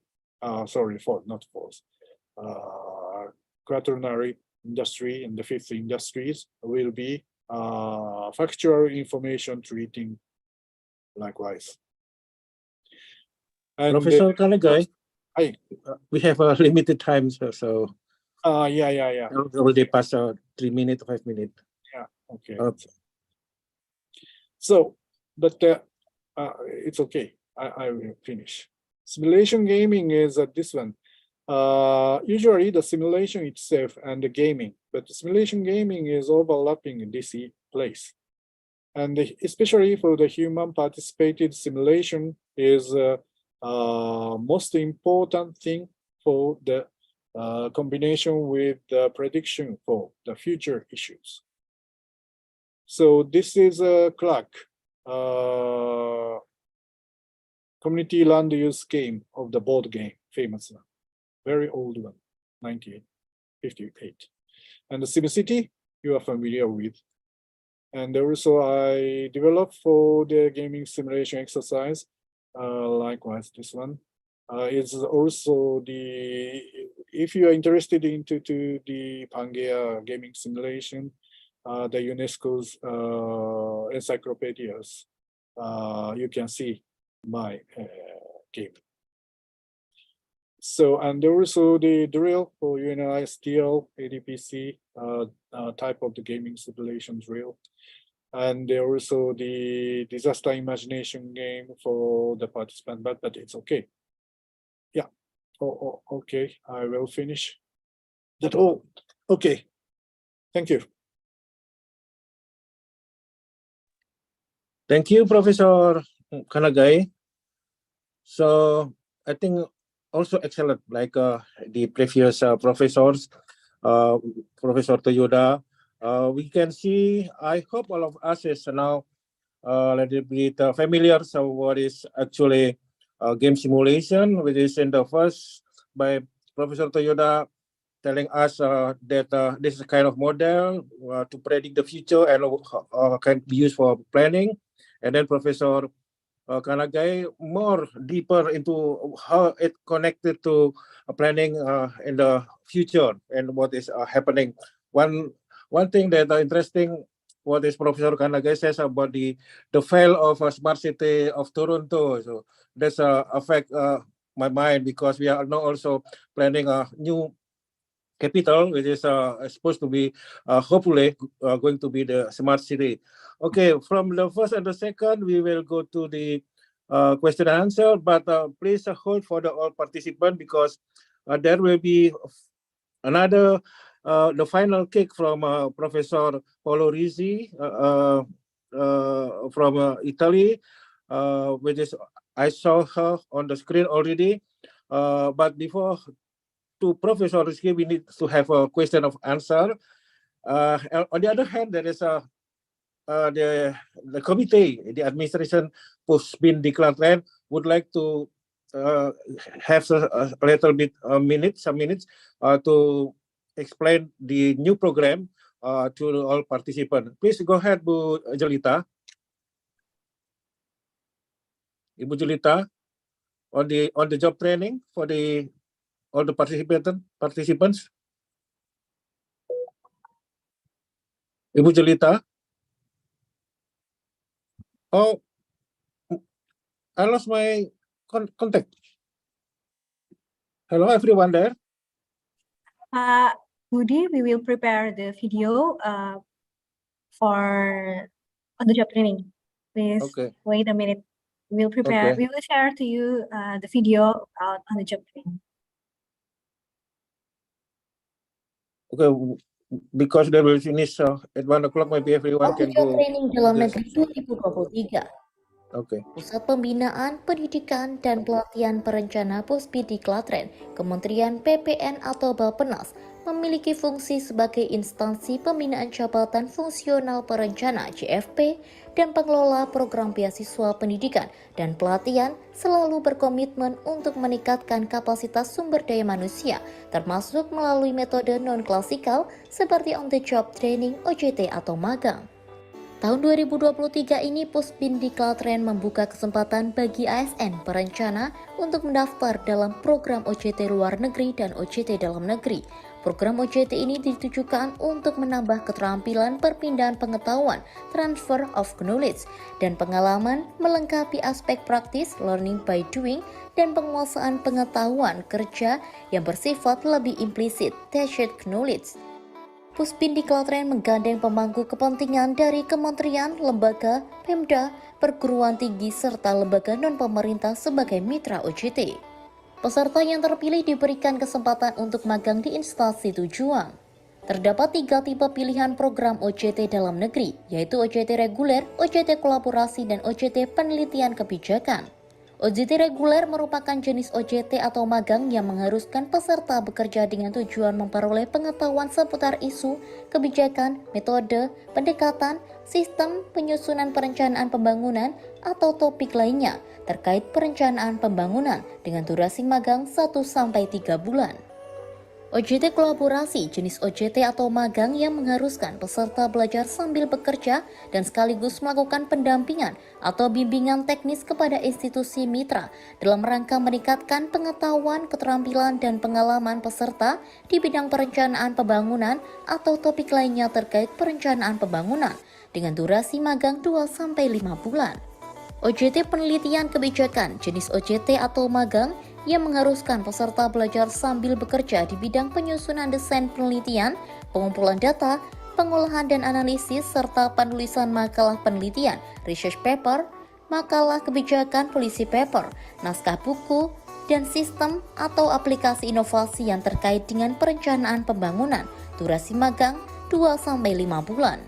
Tenggat waktu pendaftaran program OJT dalam negeri adalah 30 Juni 2023. Informasi seputar mitra pelaksanaan sebagai lokus penempatan magang, persyaratan dan prosedur pendaftaran program OJT atau magang juga dapat diakses melalui tautan pusbindiklatren.bappenas.go.id. That's it.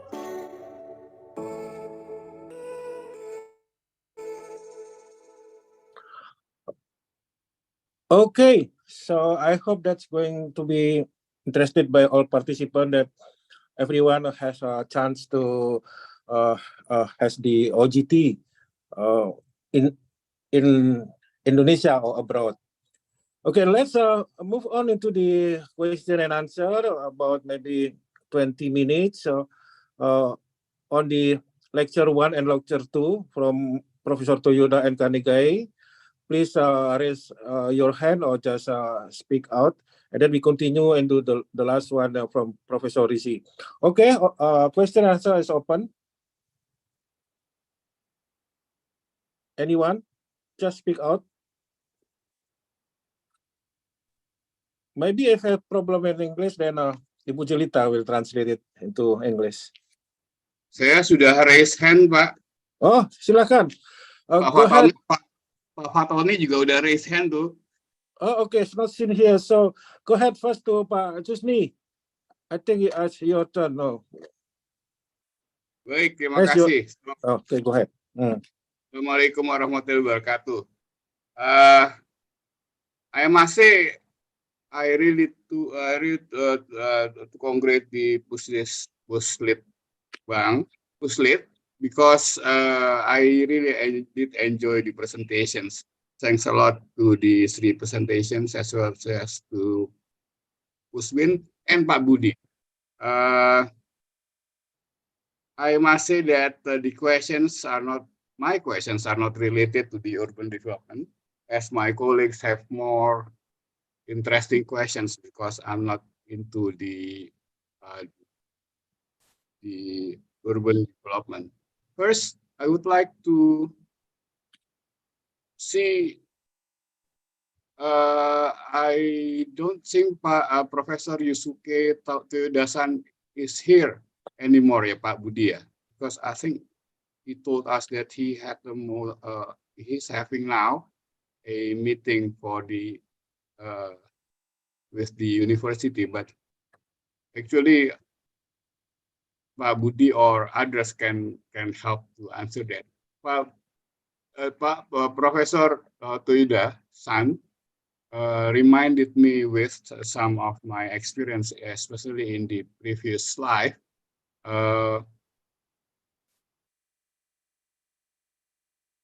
And really related to the questions of Ibu, I forgot the name, but from Cianjur, about the software. Oh, Bu Fauzana in Cianjur. She was asking about the software. But I think in my previous life, I have the opportunity to watch the manual game simulation. So it's direct, it's really manual, done by National Board for Disaster Management, BNPB. And it's really manual, but it's really interesting, as well as we could actually see the tragedy of the common related, especially for the environment-related issues. But what I would like to discuss with it, and I hope other resource person could look into it and discuss it, actually including the excitement of the simulation.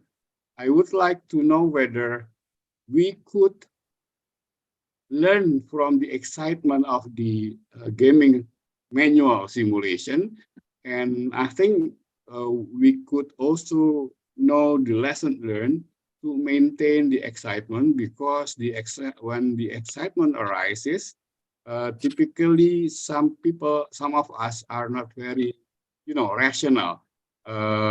Many things that we are doing due to the excitement is really is not rational, so it would be jeopardize the common interest. And I think Prof. Yusuke Toyoda is very good in discussing that in the Fishpond group game, which has, we could learn many things. The other thing is that the other thing, I think it would be a final one. I think some of the 3 presenters actually imply that the importance of behavioral economics making sure that we understand, we acknowledge actually people, although we are expecting they are rational in the long term, but in the short term, they are not rational. That's why the behavioral economics would be kicked in, making sure that we know how to react, and especially important as Bappenas is dealing with, making sure that we could design the development policies that would be accommodating this quote-unquote myopic approach that is typically experienced by the people in the short run. I think that would be it, Pak Budi. Again, thank you very much. I really did enjoy the presentation. Thank you, Pak Jusni. So based on the sequence I saw on the screen, so if you don't mind, professors, we'll take all the questions and take notes, and then we'll answer. So based on the sequence, I see here Pak Bruri, Pak Fatoni, and Budi. So that's it, the vote. Yes? Thank you, Mr. Budi. Can I have my turn? Okay. Yeah, Pak Fatoni. Okay, go ahead. Thank you, Mr. Budi. And Professor Kanegae, thank you for your excellent presentation. And I'm very pleased to meet you again. I'm the participation during 2013 ISAGA summer school at Ritsumeikan University. I would like to question you about how can the utilization of gaming simulation contribute to effective and sustainable development planning, particularly in the development country like Indonesia. We have a fiscal constraint and also disruption in political decision making, and also the lack of infrastructure and technology. And for the second question, should the future development and utilization of gaming simulation be directed?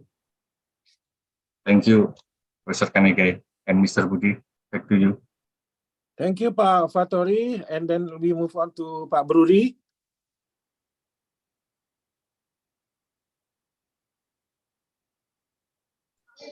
Mohon izin Pak Budi.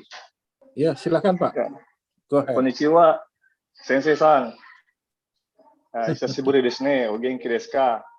So I was in Kyoto under supervision of Prof. Kanegae in 2016. It was a very good experience under his mentoring. I got a lot of knowledge under the staff enhancement program. So I am very happy to be here. And my question is going to be straightforward and pretty simple. That is the artificial intelligence influence, Professor. As you know, technology has been doing a great deal still in our civilization since the early age, and I think it will continue to do so in the future. So, how far or how much do you think the AI will take over the role of human, or will do a lot of things instead of humans' labor? The technology, and in this case the AI, because nowadays we know that the ChatGPT can answer so many questions in Bahasa Indonesia, in Nihongo, in English, in every language. It's very frightening. So I think that is for me. Thank you, Professor. Thank you, Pak Bruri. I think that's interesting question. Okay, the last question will be from Miss Dwi Sugiyarti. Go ahead, Bu, Miss Dwi. I hope. Okay, go ahead. Yeah. Okay. Thank you, Pak Budi. My question is still related to Pak Fatoni's questions actually. So I did my master in Japan, in Kobe. So I saw myself how advanced Japan in mitigating the risks and then the disaster management plan. But you know, the situation is different quite a lot in Indonesia. And then is there anything that we should prepare first before utilizing the game simulating here? Actually, I wrote my questions already in the chat. So what should be prepared before utilizing the gaming simulation for urban and regional planning, especially in developing countries? Because we talk about the big data, the human capital, the resources, the money, of course, the technology. Japan is far more advanced than what we have back home in Indonesia. So so of course that we face more challenges in terms of limited access to the advanced computing system, and then the internet, the high-speed internet, the software, and then what do you think about this? Especially so when the first presenter Yusuke-san presented, I was thinking like, is it possible to apply the game simulating not just in the context of disaster management, but then the second one, Hidehiko-san, you explained about what Singapore has been doing, and then like the city planning, something like that. So I think it's possible not just for the disaster management, so probably like the transportation system planning, something like that. But still, we need to know what to do before we implement this system, the game simulator. Okay, thank you. Thank you. I think the last question is interesting. There will be a presentation from Professor Rizzi on the planning, pre-disaster planning.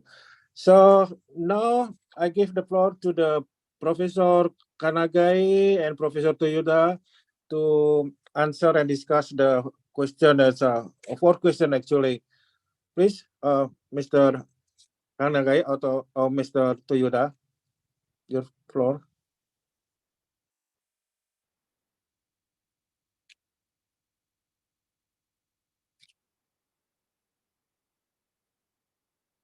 And in the first, we informed that Professor Toyoda is left for what's it? Maybe Dr. Toyoda had Left. Moving for Class. the faculty meeting. Okay. So please, Professor Kanegae, could you answer all the question? Yeah, Go ahead, yeah. sir. Thank you very much for the very nostalgic way of the previous participants coming. Thank you very much for the good questions, all of you. I would like to say is, may I share some of the things?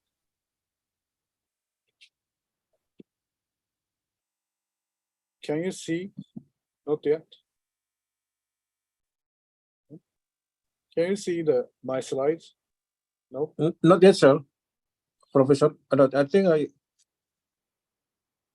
Sharing. Bajelita apa kelihatan? Ada bahan dipaparkan, Bajelita? Sharing permission. Okay, coming. Yes. Okay, there. Can you see? Yes. Usually you are professional planner. You know the basis of the planning, as all of know. Public planning usually the different of the private plan.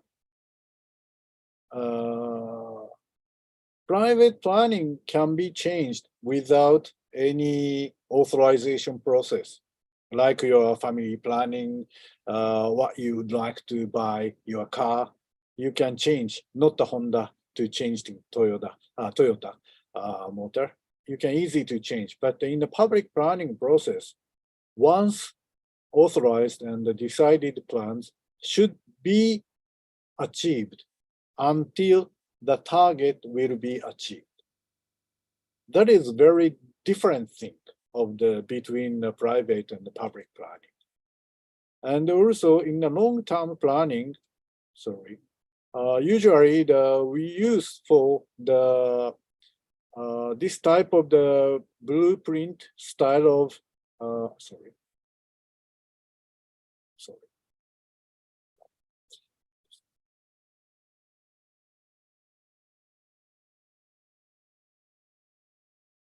So, yeah.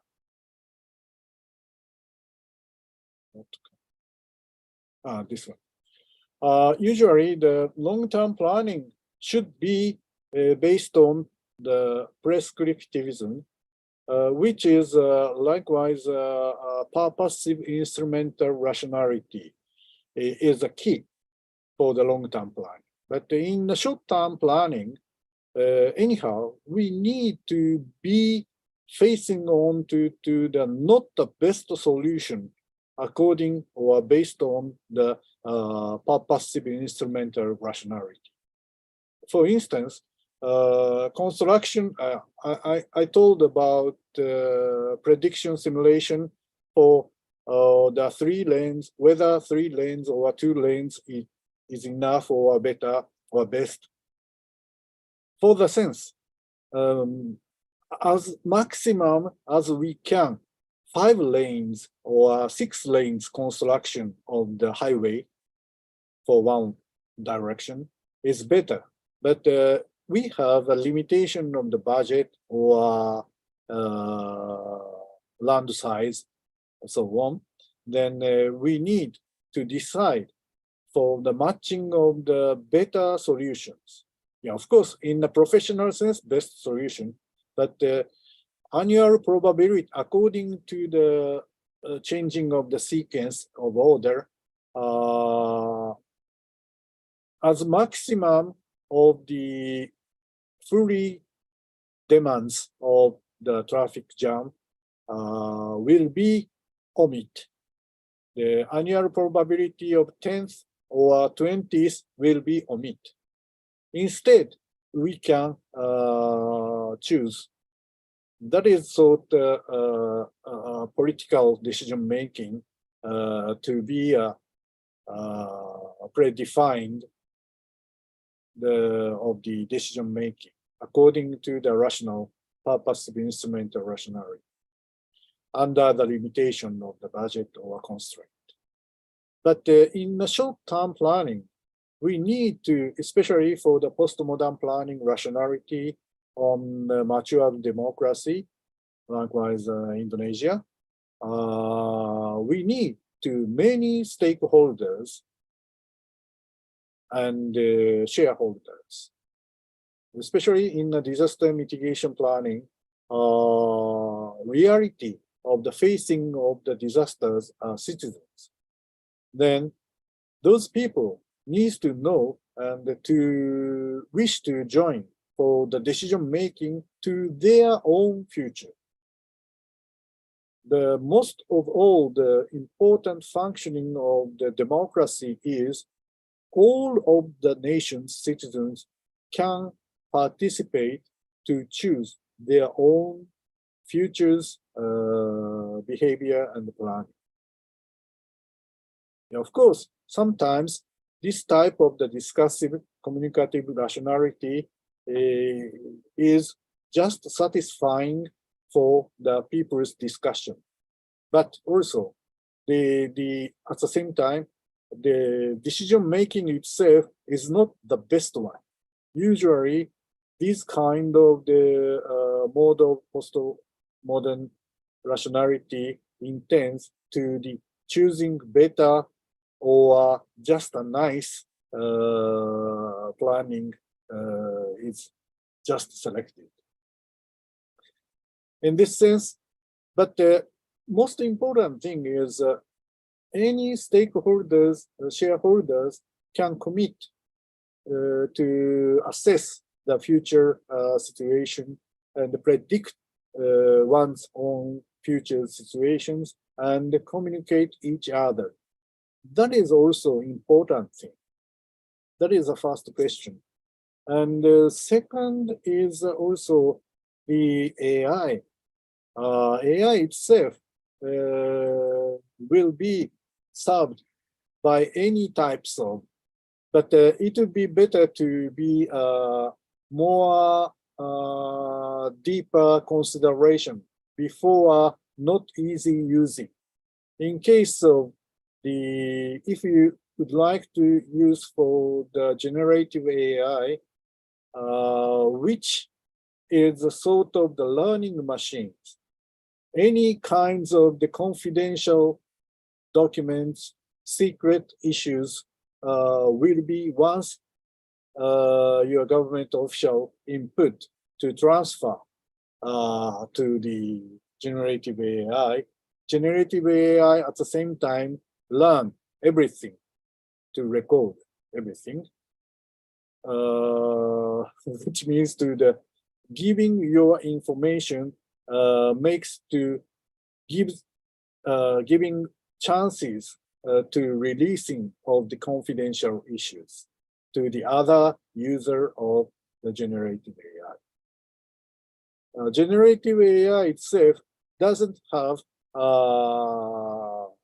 contract for the off-record or confidential issues, so on. But of course, in case of the government contract to the generative AI company, in some cases they use for the very limited processing of the database. So, but what I'd like to say is not your answer.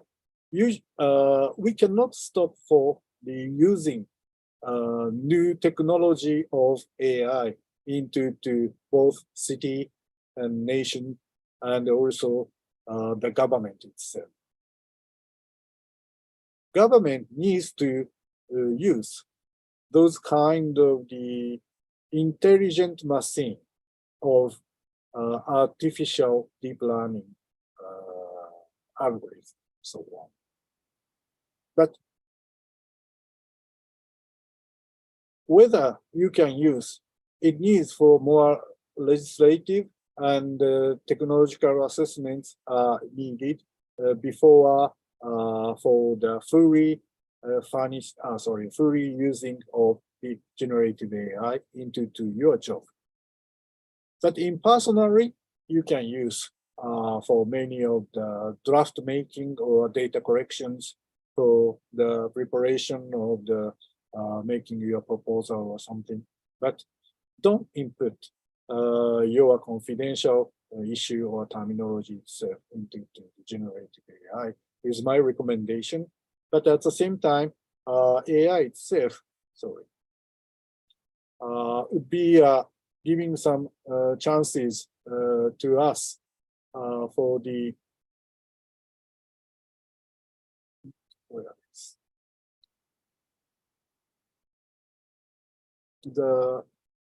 as I mentioned into the unity in my explanation, playing a game, many types of the playing a game of the PlayStation or Nintendo or something.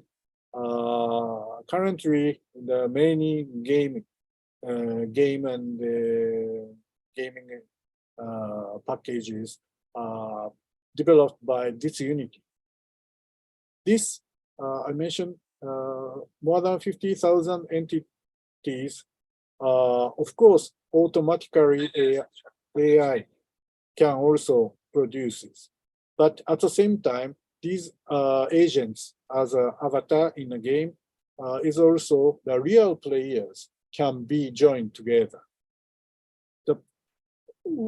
There are less boundary for the artificial player and the real players in the game.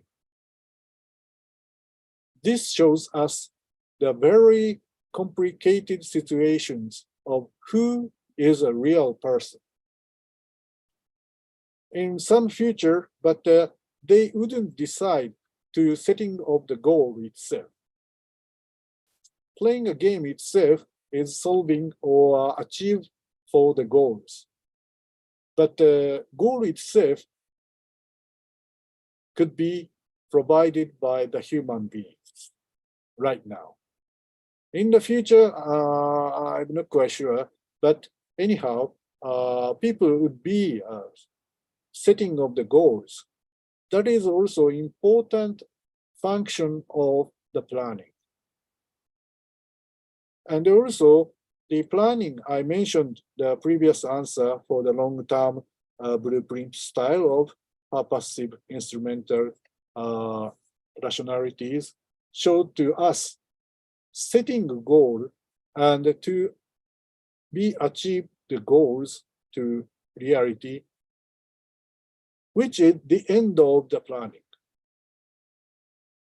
But also in more shorter time, people would like to know about the current problems to be solved in shorter time.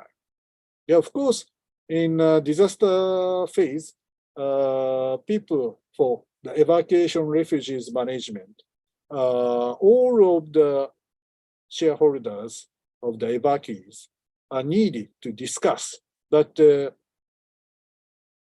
there are very limited.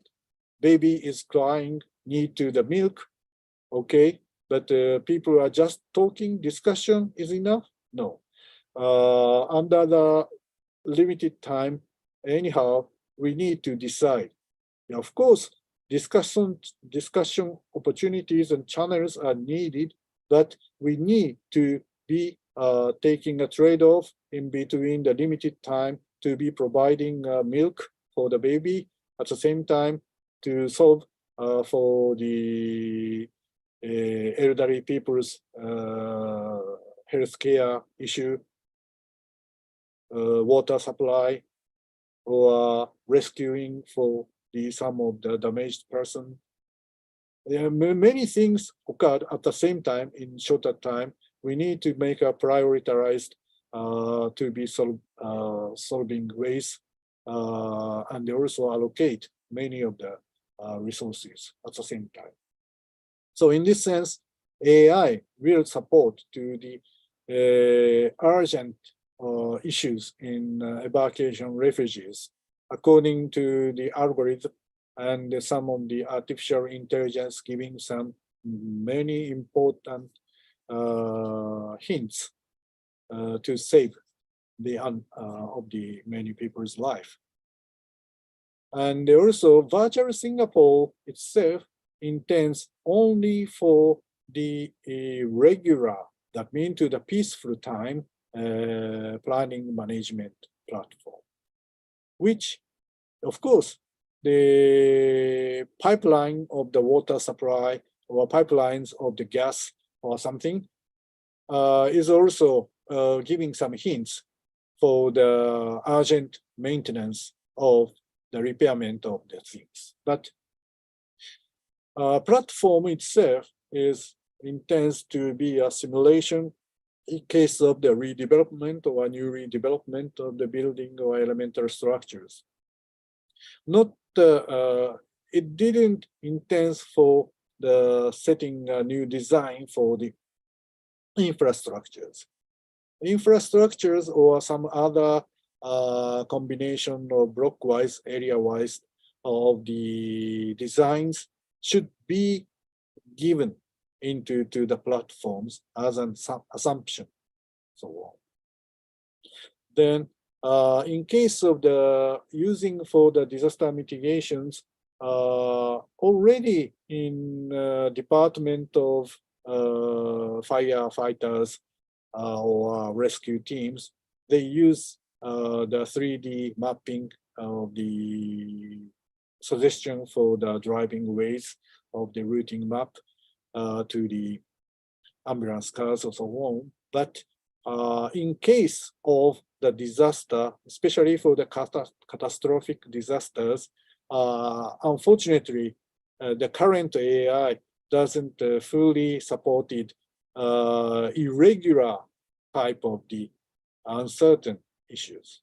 Yeah, of course, some of the uncertain issues could be calculated in past experiences, likewise car insurance, so on, which makes to be probabilities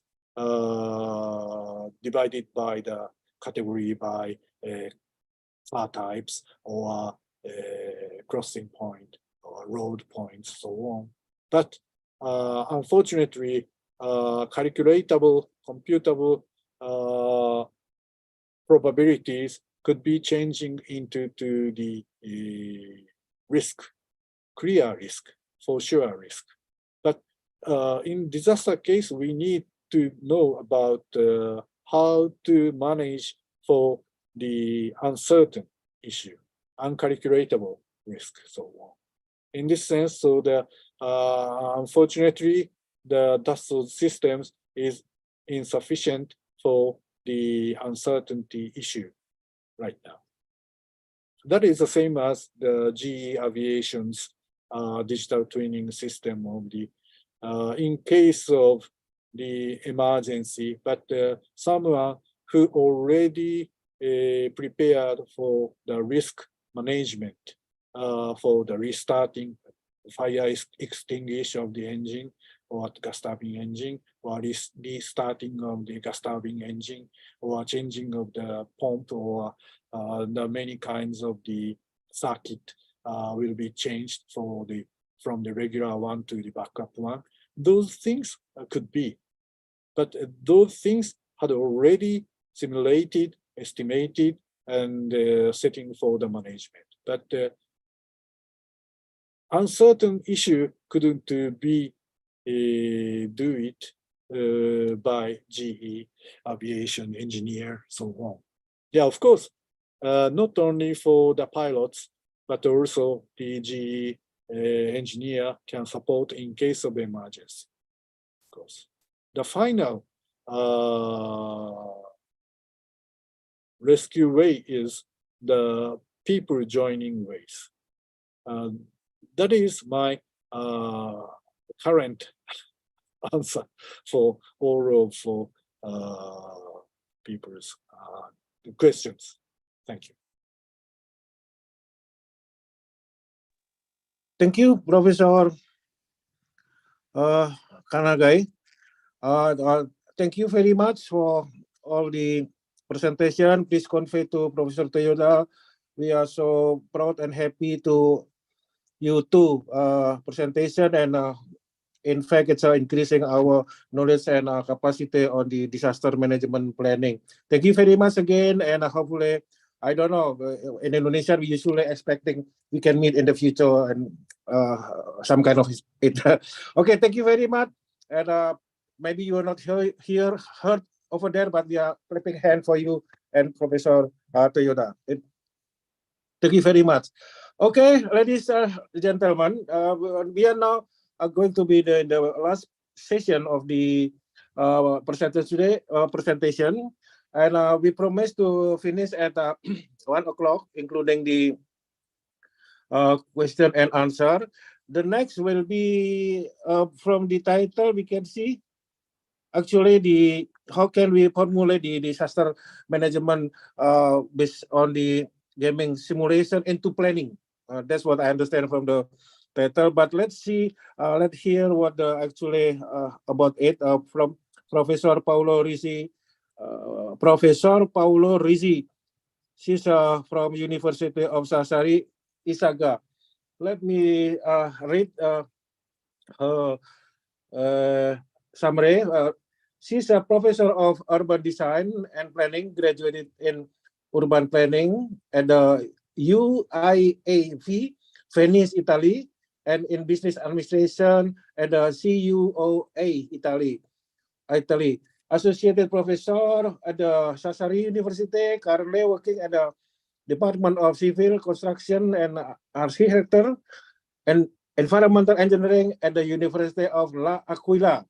Visiting professor at various universities worldwide, among others, Kochi University, Nagoya University, Japan, Tamsat, and many more. So I think she's excellent and brilliant. So let's we on the meeting with Professor Paola Rizzi.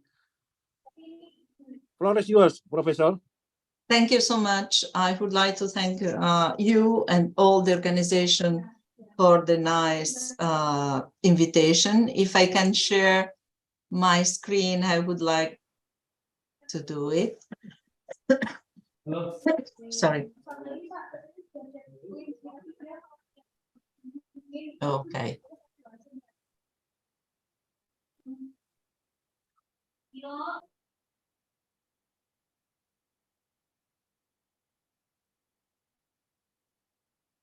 Sorry, it's the wrong one. It happens.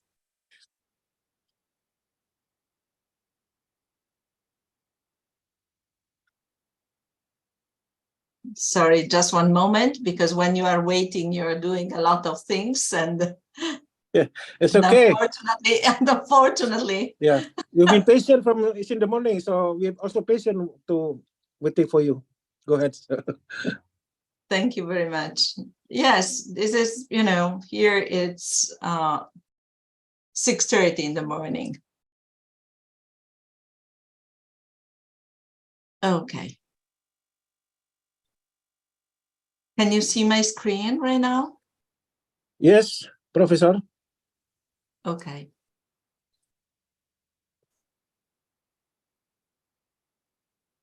Can you see my screen, right? Yes. Okay, great. But need to be more wider on the slide. We see your computer. You need to push something below. Okay. Slideshow. Yeah, that's still small.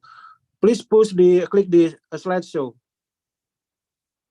Slideshow, sir. Yeah.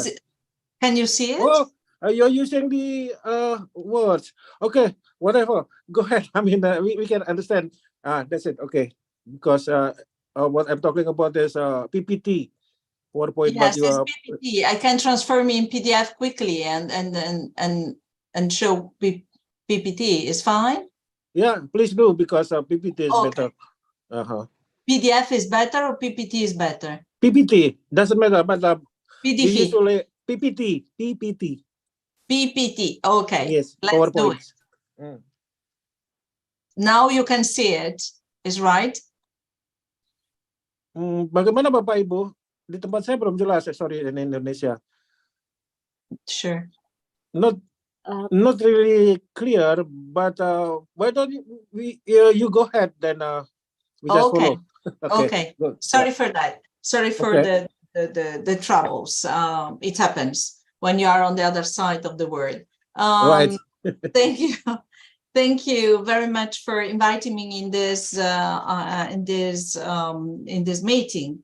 And the title of this meeting, I'm really grateful to my colleagues, Professor Toyoda and Professor Kanegae, for the previous, let's say, introduction to different, let's say, aspect of how we use gaming simulation and what is needed for the use of gaming simulation, and some let's say some more touching of the disaster and disaster mitigation, and for Professor Kanegae introducing a lot about urban gaming simulation. As you said, I'm a planner and an urban gaming simulation designer. So what I will try to do and I will try to shrink, because we are, too much spreading and sprawling around when we talk. I will try to explain to you how to apply, or showing at least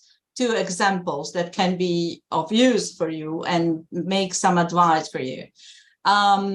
We heard a lot about let's say, how to use games, what is the interaction before and after the learning process, and what could be the future, how we can construct the future. Let's start from the fact that when we construct and we plan, we base our action on what we call in Western society utopia. So when we play an utopia, or we decide an utopia, we decide a world where we have rules that are pre-established. And once you are in that world, what you can do is, using that word, you can redefine the scenario that you are in. So gaming simulation somehow is a sort of... Sorry, Professor. Yes. Still, there are some complaint, not complaint, asking me to say to you that why don't you? It's not clear. Only a small part of your presentation is shown in our screen. So maybe you change it into PDF, or you Yes, may send it. I will do. Just 1 second, I will do. Or you can send it in the No, send it to yes. us. Then somebody will Yeah, make it. yeah, but I for can you.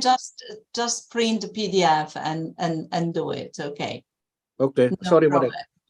Meanwhile, I will talk, okay, because I think we can talk and explain also without any picture. The main fact is that we use, as I said, gaming simulation in the same way how we use urban planning, because talking about urban planning, and it was mentioned several times, you know, you are a country that is facing a huge transformation, urban transformation, and also, let me check, and also you are facing in your, let's say, in your country that is quite wide, a lot of different kind of disaster, different kind of hazards, let's call it hazards. I am familiar with a part of Indonesia that is Bali, so I know a lot about what is happening there and how you are working in disaster preparedness and mitigation in that part of the world. But of course, the combination of an urgency and the need to control and guide the transformation in urban planning on one side, and on the other side, the fact that you wish to, let's say, you wish to control or to keep your country safe is, you know, is an urgent matter, and is where gaming simulation can be useful. I have the PDF. I will try to share the PDF and keeping finger crossed. Can you see now the screen? Can you see the presentation? Is it fine? Can I put full screen? Yeah, put it whole screen. Is fine? Can you? I think fine, but still smaller. But okay, go ahead. I think we can see it now. While I'm sorry, I don't know if it's my problem, but I'm sharing the screen and sharing the presentation. Do you prefer my screen? This one is better. Okay. Right okay. Now. Okay. Let's go ahead. Okay. So when we talk about hazard and disaster, we are thinking a big hazards, a big disasters, natural.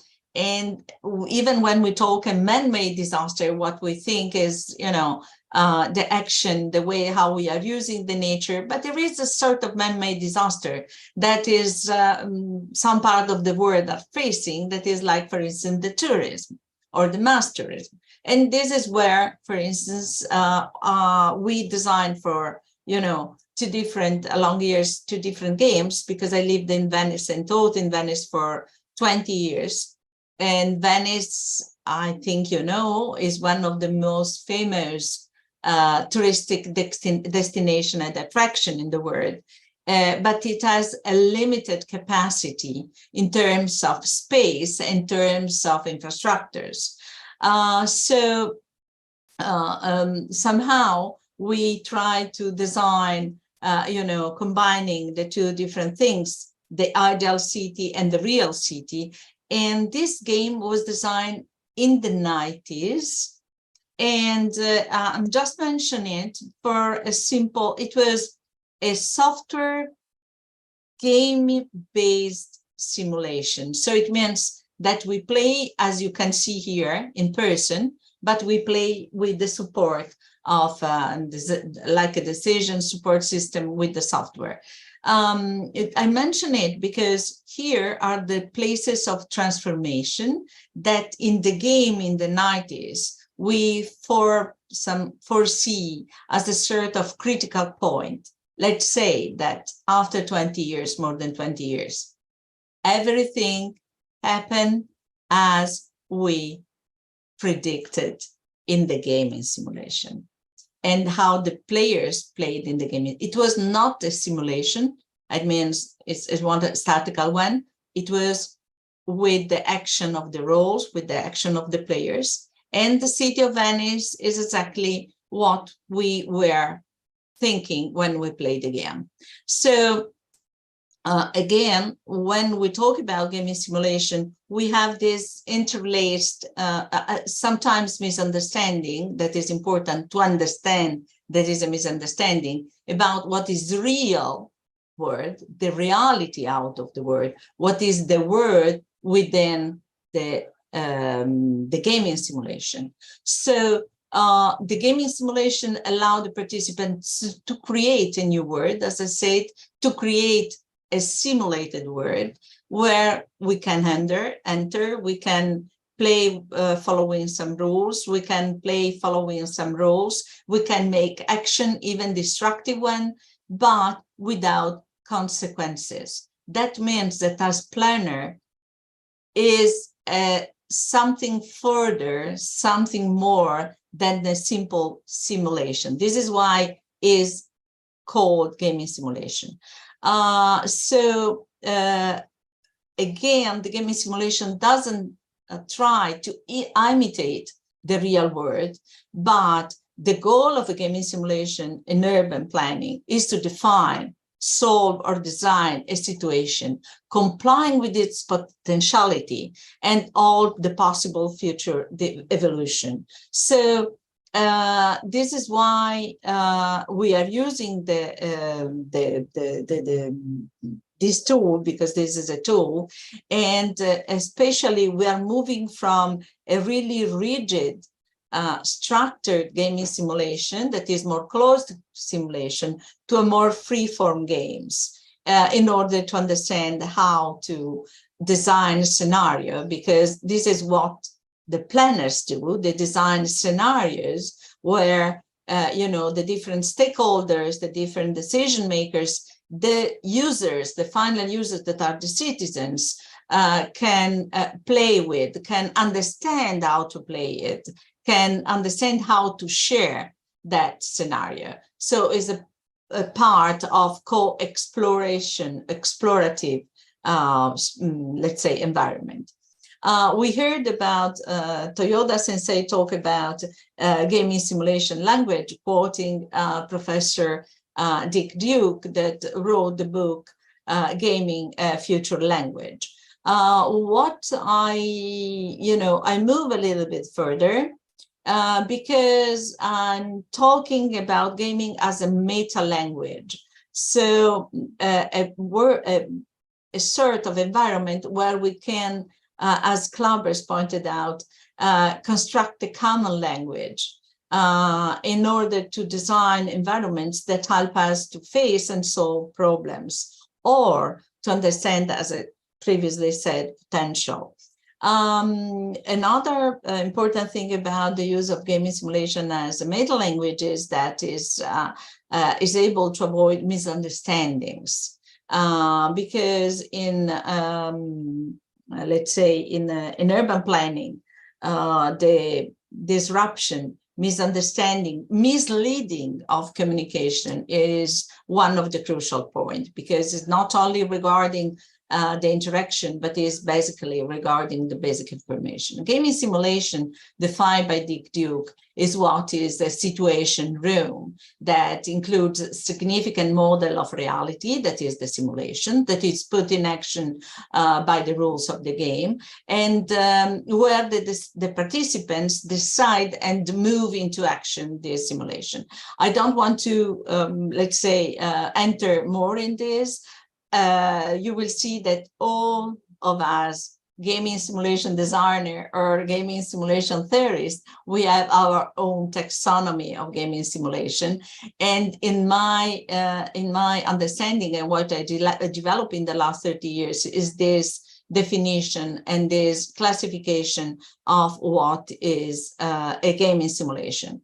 Gaming simulation is a more or less balanced mix of the role of the simulation and the game, where simulation is the modern manipulation. So from a static to dynamic situation. The game is a set of rules that is a little bit less than a real game, and we will talk about this because there is another emerging terms that personally I avoid, because we will see later, that is about gamification and about the use of the word serious game, that for instance, Duke itself called a sort of redundancy, putting within the name the adjective of serious. And then there is a role. The role is a part of function that is played in dynamic situation, as I said, subjected to the rules. So if you see here, we have different, it doesn't matter if it's not so clear,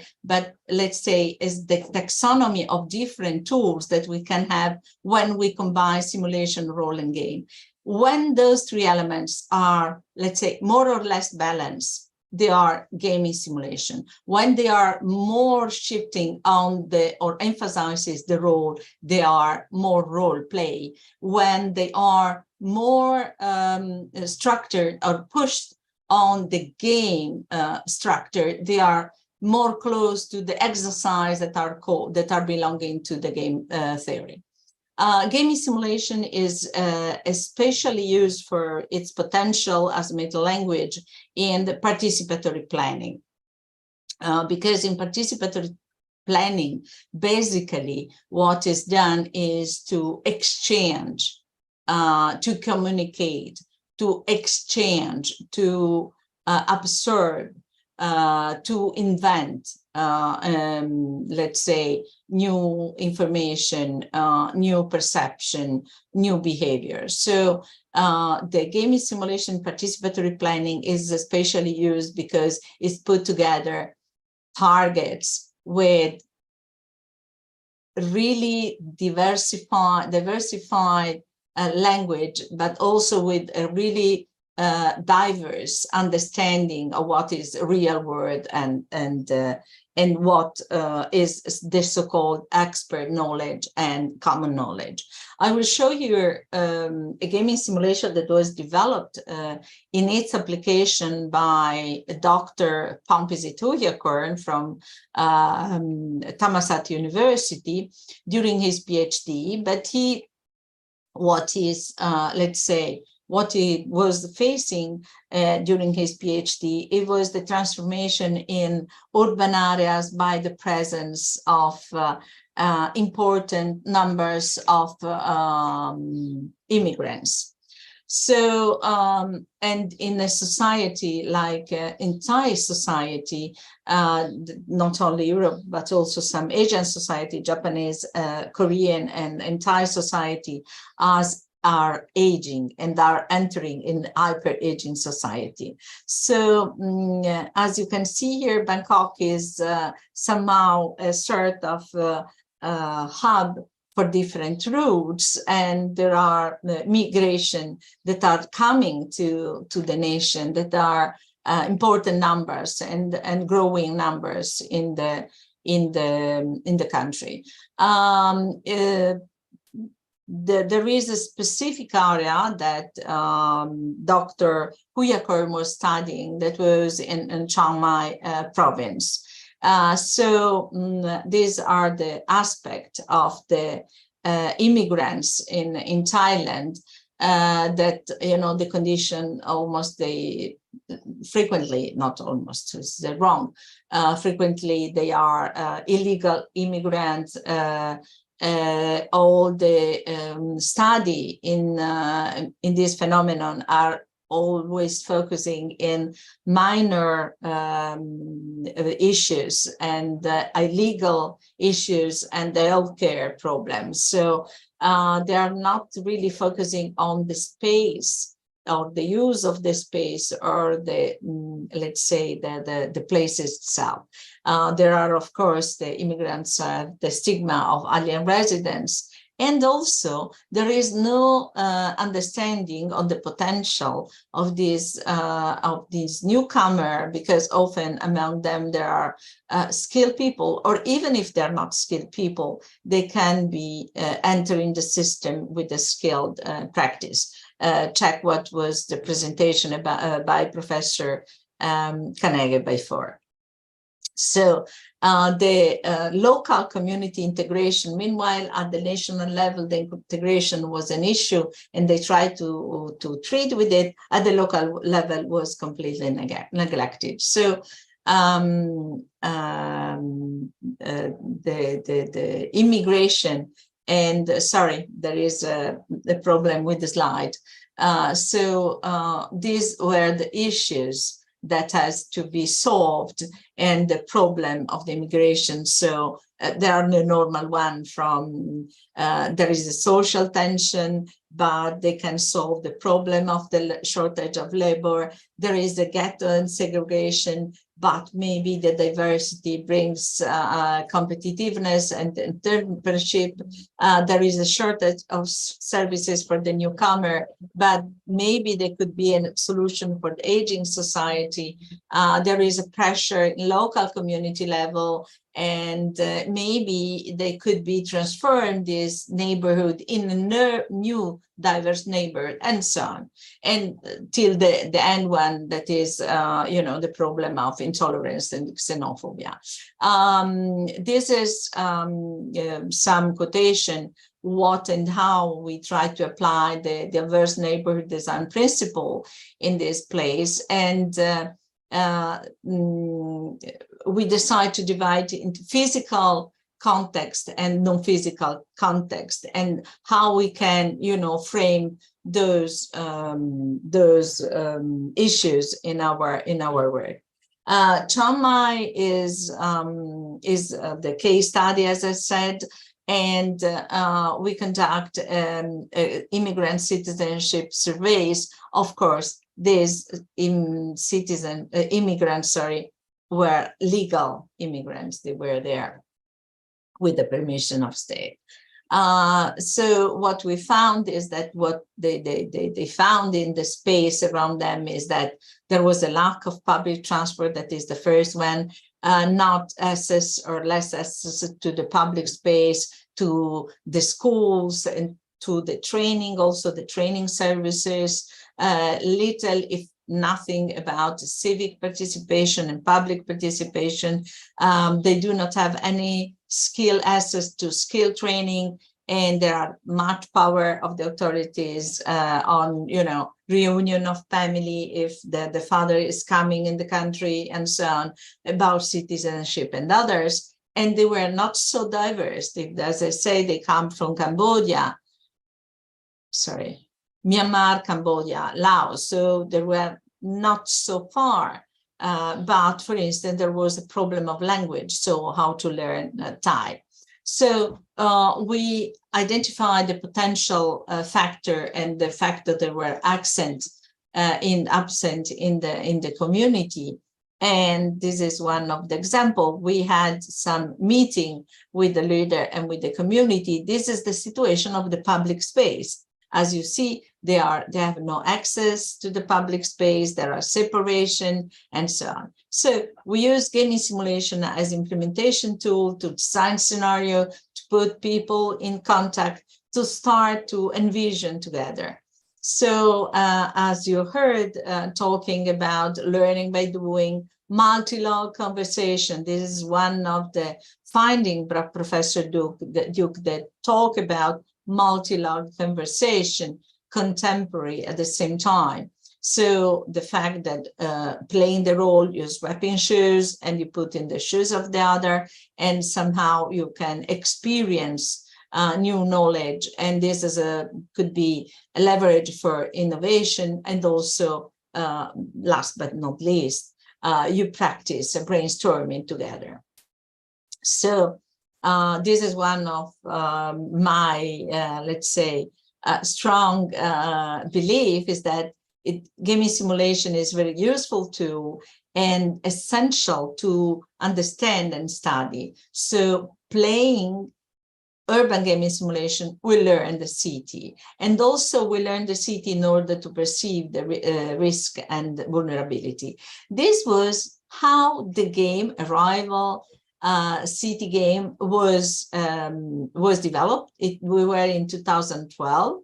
12, right, in Atlanta, in urban ISAGA summer school. I was with Willy Kritz. I am the founder of ISAGA Summer School, and I directed for 10 years before to resign. So we designed the game, and you can see here as we designed the game. So we want to understand the complex reality, what were the problems in the reality, define a proper game subjective, and we try to understand what were the crucial criteria of the game design, and also, of course, we want to build scenario. We play the game. We try. This is what happened after the game. So I'm not going into the detail, just to show to you that this gaming simulation can be applied efficiently, effectively in the real world for a real problem. In fact, this map that was used to understand the different, let's say, not only wishes, but the different understanding, the different perception, the different use of part of the neighborhood, we're trying also to understand what were the priorities. And what was the priority was that the new cultural hub community center at the Vatican Temple was decided, and also at the Muslim center. There was what was the decision, the final decision of the use of the space. Of course, it was what can be grasped from the target that we were working with, that were migrants on one side and the community leaders on the other. So what we used was the gaming simulation in this situation where we can have, you know, a different system that can see the access of the civic participation from all the community, all this diverse community, and a gaming simulation we can see was really used, not only for the community and not only the potential how to encourage bottom-up participation, but also the feedback after the experience of this gaming simulation comes with some recommendation that was exemplary. For example, understand that the regulation of the time planning law, urban planning law, sorry, were seen as really outdated. So they cannot cope with the different notion of population, of citizens, and also with the use of the space. And we can improve local and, let's say, improve also some, or benefit also of some civic rights. So the recommendation was to use more gaming simulation, because it is, of course, it is attractive, but it looks, let's say, it has a result that are efficient and can establish different and more equal situation among the participants that are living in the world that is subject of the gaming simulation. Here is a simple flow chart of how we my team design gaming simulation that is started from a team of experts that set events, set situation, set rules, set criteria, blah, blah, blah. And then they are submitted to the real actors that divided into two different targets, one the experts, the other the citizens. And then we set the event that can be something that even is unforeseen for them. And then there is the final scenario. And this is the final discussion of the simulation that drives to future plan. Is not the gaming simulation itself that has as an outcome a new plan. the result of outcome of gaming simulation that are shown as outcome of, let's say, action, production of the gaming simulation itself are often, let's say, it's not possible to implement it. So what is needed is a further step. I'm going to, sorry, I asked to the chair to tell me if I can go ahead quickly. I will explain to you another example that is in a city that was affected by an earthquake. I have different examples, but I pick up this one because from the beginning to the end, a game-based activity, game-based learning was used. So we are in Emilia, that is part of the region of Italy that was stricken by an earthquake in 2014. Unfortunately, the same region on the more on the east in the last month was flooded dramatically with 8.3 billion of euros of damages, and also for flooding, etc. So it's a region that is facing in the last decade a lot of problems and troubles with hazards. And the earthquake, but meanwhile, the flooding was severe, but somehow it was, you know, something that this region was used to in the last decades. Earthquake was something that wasn't experienced since 5 centuries beforehand. So when in 2012 the earthquake struck the area, it was really dramatic in terms also of emotion. So city of Modena is one of the cities that was affected. Here you can see some of the, I'm sorry, it's in Italian, how the public space evolved. This is quite important because we use this concept for the participatory reconstruction plan. So what are the red areas? Red areas for, I mean, you are familiar probably with the fact that areas not accessible after a disastrous event or a disruptive event. You can see here that these are the main street, and they were blocked because, of course, the city, the historical center was the one that was, you know, perimeter, and till 2014, it was not possible to have access. So this is why the community itself said, we want to have back our own center. And this process started because there was a law, a regional law, not local one, but regional, not state one, that established that all the reconstructive recovery plans has to follow, has to be followed by a participatory planning or co-participatory planning. Or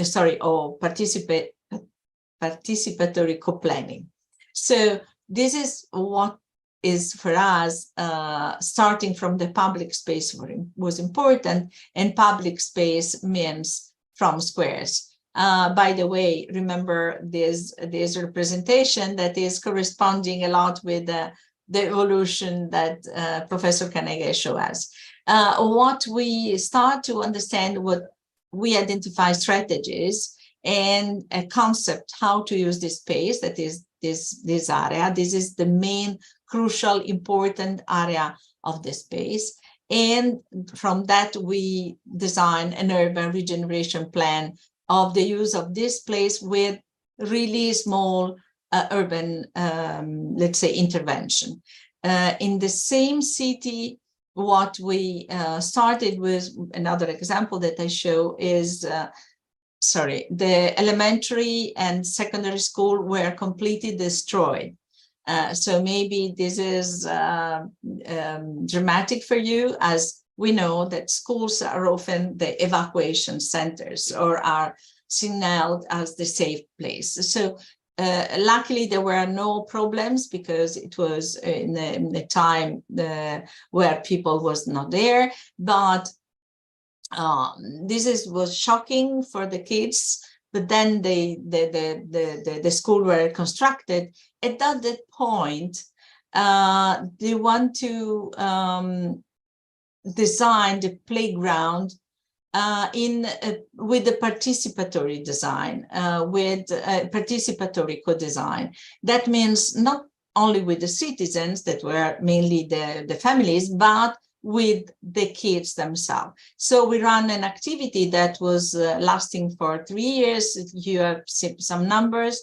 This is not important here, but we try to understand where the city wants to play before and after the earthquake. They were their own homes. These are, you know, the main landmark for social activity, and the square. So that was the most important places. After the earthquake, they used parking areas, and the left, of course, safe green areas. So based on that, we applied the game of City of Emotions. That is, you know, Monia Guerino, the architect that was working on the plan. She asked me to work, saying that a bit of magic is needed, and this was the slogan for the new school.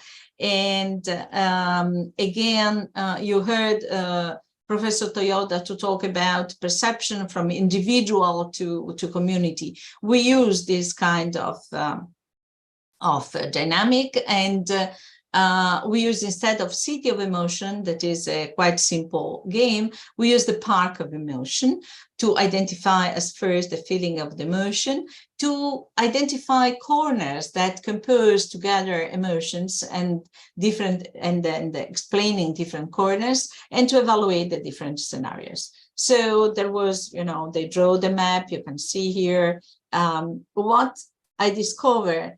My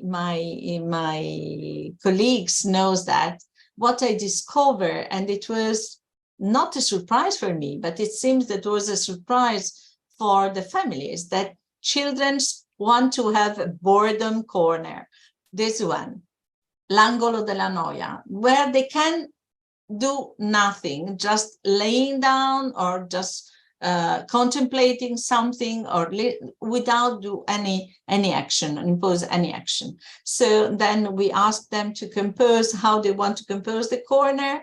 A shape as a star was the first one of the proposal, distribution along a path, merge. As you can see, these are all spatial composition. So they have to do with the physical space, not with emotional, only the emotional one. So that was identified. We launched a picnic all together. The name given to the park was Parco Baleno, that is Rainbow Park. And what is important is that all the entire process, from the game to the final inauguration of the park, to the use, for instance, of the park during pandemic time, because this was before the pandemic time, was in agreement, let's say, negotiate within the kids and the families. They really design their own furnitures for the park. So what the challenges for us was how to keep the attention of the kids along and the families along the process, and without to lose the enthusiasm and the interest. And what we have as a result was some really interesting points that the guidelines were shared and decided by the entire community. There were originality. I have to say that the landscape designer were really open-minded, because when the first time they came with the project, the kids' reaction was quite dramatic. They changed everything. They said, no, too much nature, too much trees. We don't want this and that. So they were really open-minded, and they followed the process, and they try really to merge what was the result of the gaming simulation within the needs and the criteria that has, to be followed or obeyed by a public space. This space was awarded, and there are other places that are following the same practice. This is another gaming simulation that was designed for the junior conference in National Junior Conference in 2007. And it was about let's tell to the dinosaurs, so bello a dire dinosauri. And this is an urban gaming simulation on climate change. This is, I'm not going to talk about this, it's more education related, but also in increasing and promoting awareness among kids, and also to promote awareness in relationship, in connection in the civic society, because this result of the game were, shown to the former, now Mr. Prodi, that was former prime minister. This game is still used by civil protection in Tuscany, in order to train and educate kids. And this is another game. This is another game again that has to do with the flooding in Sardinia. And how much time do I have, Mr. Chair? Maybe 3 minutes. Oh, wow. Okay, I will rush. Yeah, Okay. Discussion is maybe will be followed for after this. Yeah. Okay, I will try to. This is just to explain the conceptual model of urban resilience to disaster that was developed by Dr. Pramsakanakran with me, and is taking into account that the urban planning cycle has different states that come from vulnerability, adaptability, resilience, and transformability when they have to cope with the risk. And this is where you have to, let's say, understand how to design and what to design gaming simulation. So if you allowed me just quickly, why to use gaming simulation? It depends on the goal that you have. Do you want to stimulate involvement? And the expected results are individual involvement. Stimulate communication. So you want to have interpersonal or intragroups. To stimulate participation. So you want to have all the targets involved in active participation. You will want to use as information and training. So there are another level of a result that you want to use and to obtain, but there is also research. So you can use urban gaming simulation to do research, for instance, understanding the frequencies of some behaviors or how people perceive some phenomena, to planning the plan, but also to planning the evaluation of the plan with the targets. And this is another way how to, to use gaming simulation and the game experience in a different aspect of the learning process. And we have to understand that the primary, according with clubbers, the primary function of gaming is not information transfer, but influencing thought and action. This is why, in the absence of a proper design process, through a proper debriefing, through a proper gaming and training exercise, we will have a box of tricks. So people has to expect to have, for instance, fun, to have new tricks, but they do not expect that the change will occur. Meanwhile, we are using this especially in the presence of disaster. And let's say, the result of what is the gaming simulation is I'm always listening a lot about learning, reflexive learning, and so on. And when we talk about learning through acquisition, we are accumulating information. And is the opposite of learning through interaction. It's not action, interaction, where one learns to produce structure, which are self-organized and which serve a context of action. This is crucial, especially when we talk about problems related with disaster preparedness, disaster mitigation, and so on. So what gaming simulation is enlight is just that. And yeah, thank you for your attention. These are 3 quotes by Friedrich Dürrenmatt, that is a Swiss writer that I really like, are the 21 points on the physicist on the 1962, and he wrote, there are 3 of them. One is said that the content of physics concerns only physicists, but it's a fact concern everyone. What affects everyone can only be solved by everyone, and every attempt by an individual to solve on his own what concerns everyone is doomed to failure. So this is why we use gaming simulation. Thank you so much. Wait, amazing. The words is very affected us that we should stand until 1 o'clock to listen to your response to our questions. So now we promise at 1 o'clock we'll close, but Yeah. of course we need to have a question and answer. Please, for all the participants, go ahead to have your question and answer, and directly just stop or write it down into the chat. Go ahead. I open the floor. Everyone?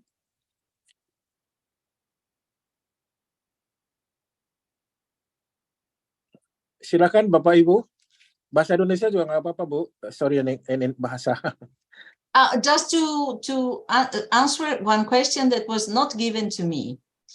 Often we think because there is a misunderstanding about gaming simulation needs to be based on really sophisticated software or high tech. No. The gaming simulation that you have seen so far, that like a new wave, they are based on software. I work in modeling with cellular automata for years and other mathematical models, but this is not needed. The work that we are doing lately also with the communities for learning cities of UNESCO in Thailand, we are using games that are based on really low tech. It means paper, pencils, images, some artifacts. So the problem is not the hammer. The problem is who is using the hammer and how she using the hammer, if I can say. Yeah, interesting. Allow me in Bahasa to strengthen what you just saying about that we don't need complicated tools. Allow me to say in Bahasa. Jadi Bapak Ibu, poin yang disampaikan oleh Profesor Paolo Rizzi yang terakhir, bahwa tadi ada pertanyaan di sesi sebelumnya, bahwa untuk melakukan simulasi game ini itu memerlukan suatu aplikasi yang complicated dan susah. Itu jawaban beliau tidak, ya, hanya perlu pensil dan cara pemikiran saja poinnya. Jadi poinnya itu memang simulasi game ini adalah salah satu tool atau metodologi yang sangat efektif untuk solusi-solusi masalah pembangunan, masalah-masalah di sekitar kita dalam kerangka untuk menyusun perencanaan pembangunan. Itu ya. Terus tadi contohnya itu dari pagi itu adalah bagaimana kita membuat suatu perencanaan pembangunan, planning yang terkait dengan disaster management. Jadi ada masalah disaster, lalu habis itu bagaimana kita menggunakan tools ini kemudian bisa merekomendasikan kegiatan dan kebijakan apa yang bisa kita tuangkan di dalam RKPD atau di dalam perencanaan pembangunan. Okay, that's it in Bahasa. So I go back to I actually just say the same thing as what you said, but in Bahasa we usually talk longer than in English. Okay, silakan Bapak Ibu, silakan. Ada dong 1, 2. Dalam bahasa saja Bapak Ibu.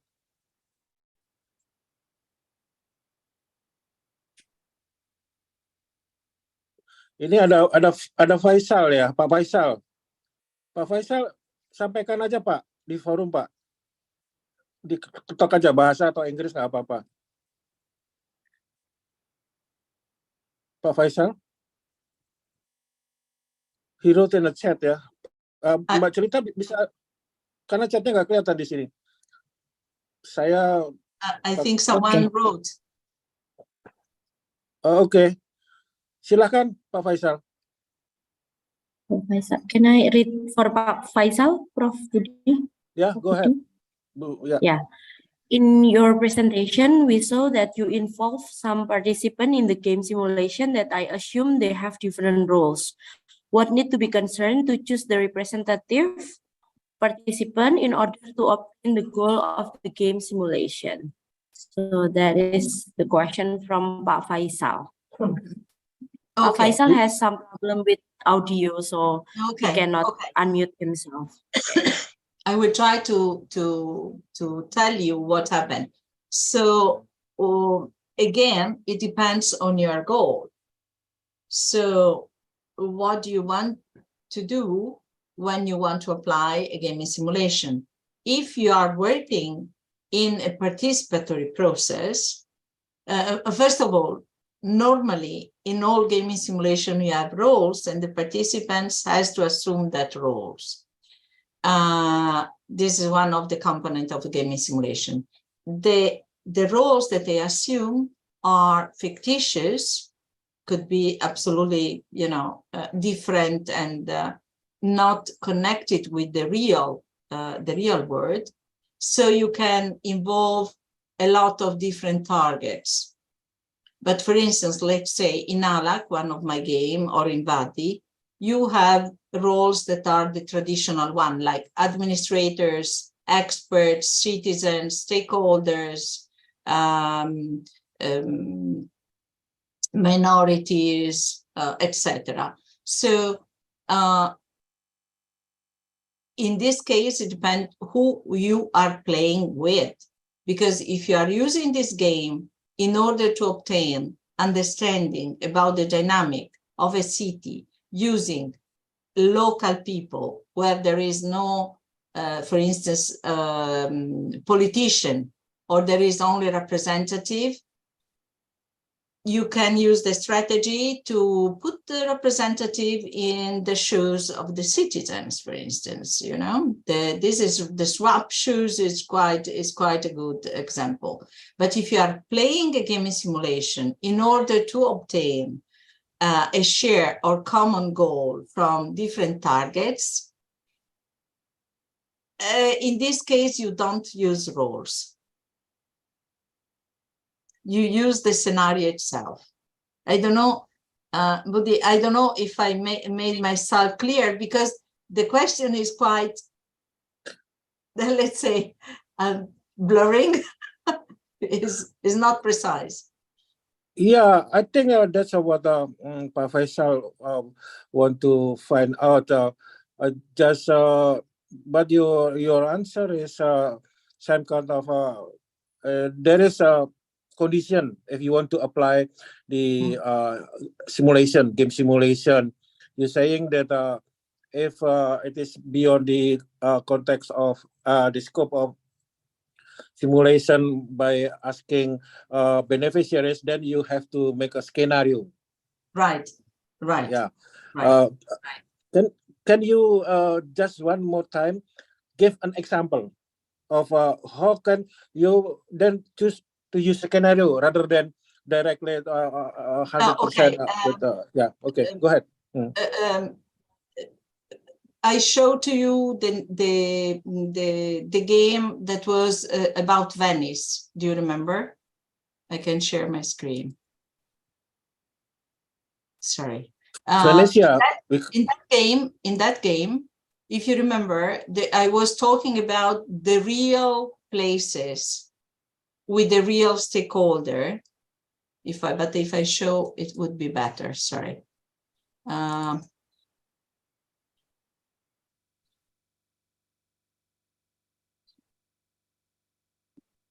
Because this is, this is one of the sensitive point in the use of gaming simulation. You know, it's too easy. It's too easy to talk about, let's say, about you know, use the game, etc. But when you are in the real world and you have to understand how to use, you see you can see the screen, right? Yeah. Okay. It's a fossil. It's a PDF. You can see Oh, it. no, the figures, the picture. Sorry. You can see it, right? Yeah, we can see. Okay. So in this game that was about Venice, you have in the software, we design, you know, a system with the procedures and the protocol, like elections, consensus that was given, a budget that has to be spent, events, you know, that can be played, etc. And they were played by, you know, this was a given trends. Then there was the administration that was playing the budget, for instance, and all the teams can play events, and all the teams except the administration can play the consensus and the elections, of course, right? This is something that is not new, right? We can share, everybody can share. When the players, we played in 1993 with the candidates of mayor of the town. And we asked them to play, you know, we simulate all the other stakeholders, and they have to, you know, to understand how the system was working, and they have to represent themselves. So they were candidate of mayor, playing as a mayor of the town, trying to reach consensus. In this case, the results were quite different. And I have to say that the candidate that was the winner in the game, voted by the audience, was the same candidate that won the election. It seems that the program is a coincidence, because it can play, for instance, let me give an example. Mulino Stucchi, that is here in this island, that was completely, you know, dismissed and was in decay, etc., now is a big hotel. And they were playing, you know, to renew this. This is one of the actions. On the other hand, when we play with the citizens, I mean, in the role of mayor, in the role of stakeholders, doesn't matter. I mean, as the participants of the gaming simulation, the results were, this is with the international, but was exercise for students. But with the real citizens, the results were really different, because Mulino Stucchi was not designed as hotel, but they wanted as social housing. Redesign this big, you know, big building as a social housing. So when we think about the role that we play and the target that we play with is really important. That is why I said, doesn't matter the game itself. You can play, this is another game that I designed that is about rights and democracy. It doesn't matter who is, you know, playing it. What is the matter? Who is facilitating it? Who is deciding the pre-setting of the game? And according, I suggest always, according with the audience or with the participants, frame the goal of the activity. This is quite important. I hope that I answered. It's more complex, Mr. Santoso. We can talk for hours about it.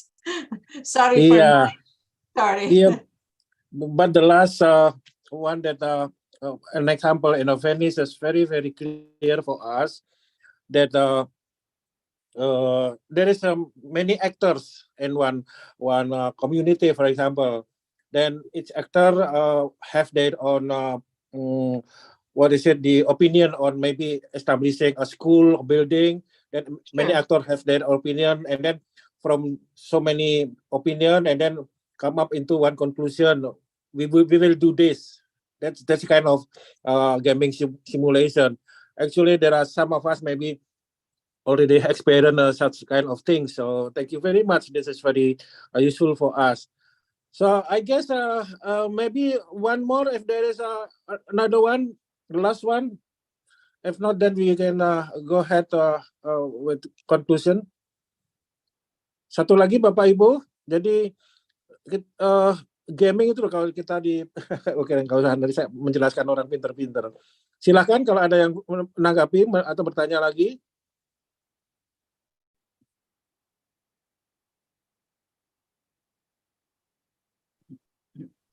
Okay, Pak Faisal says thank you very much.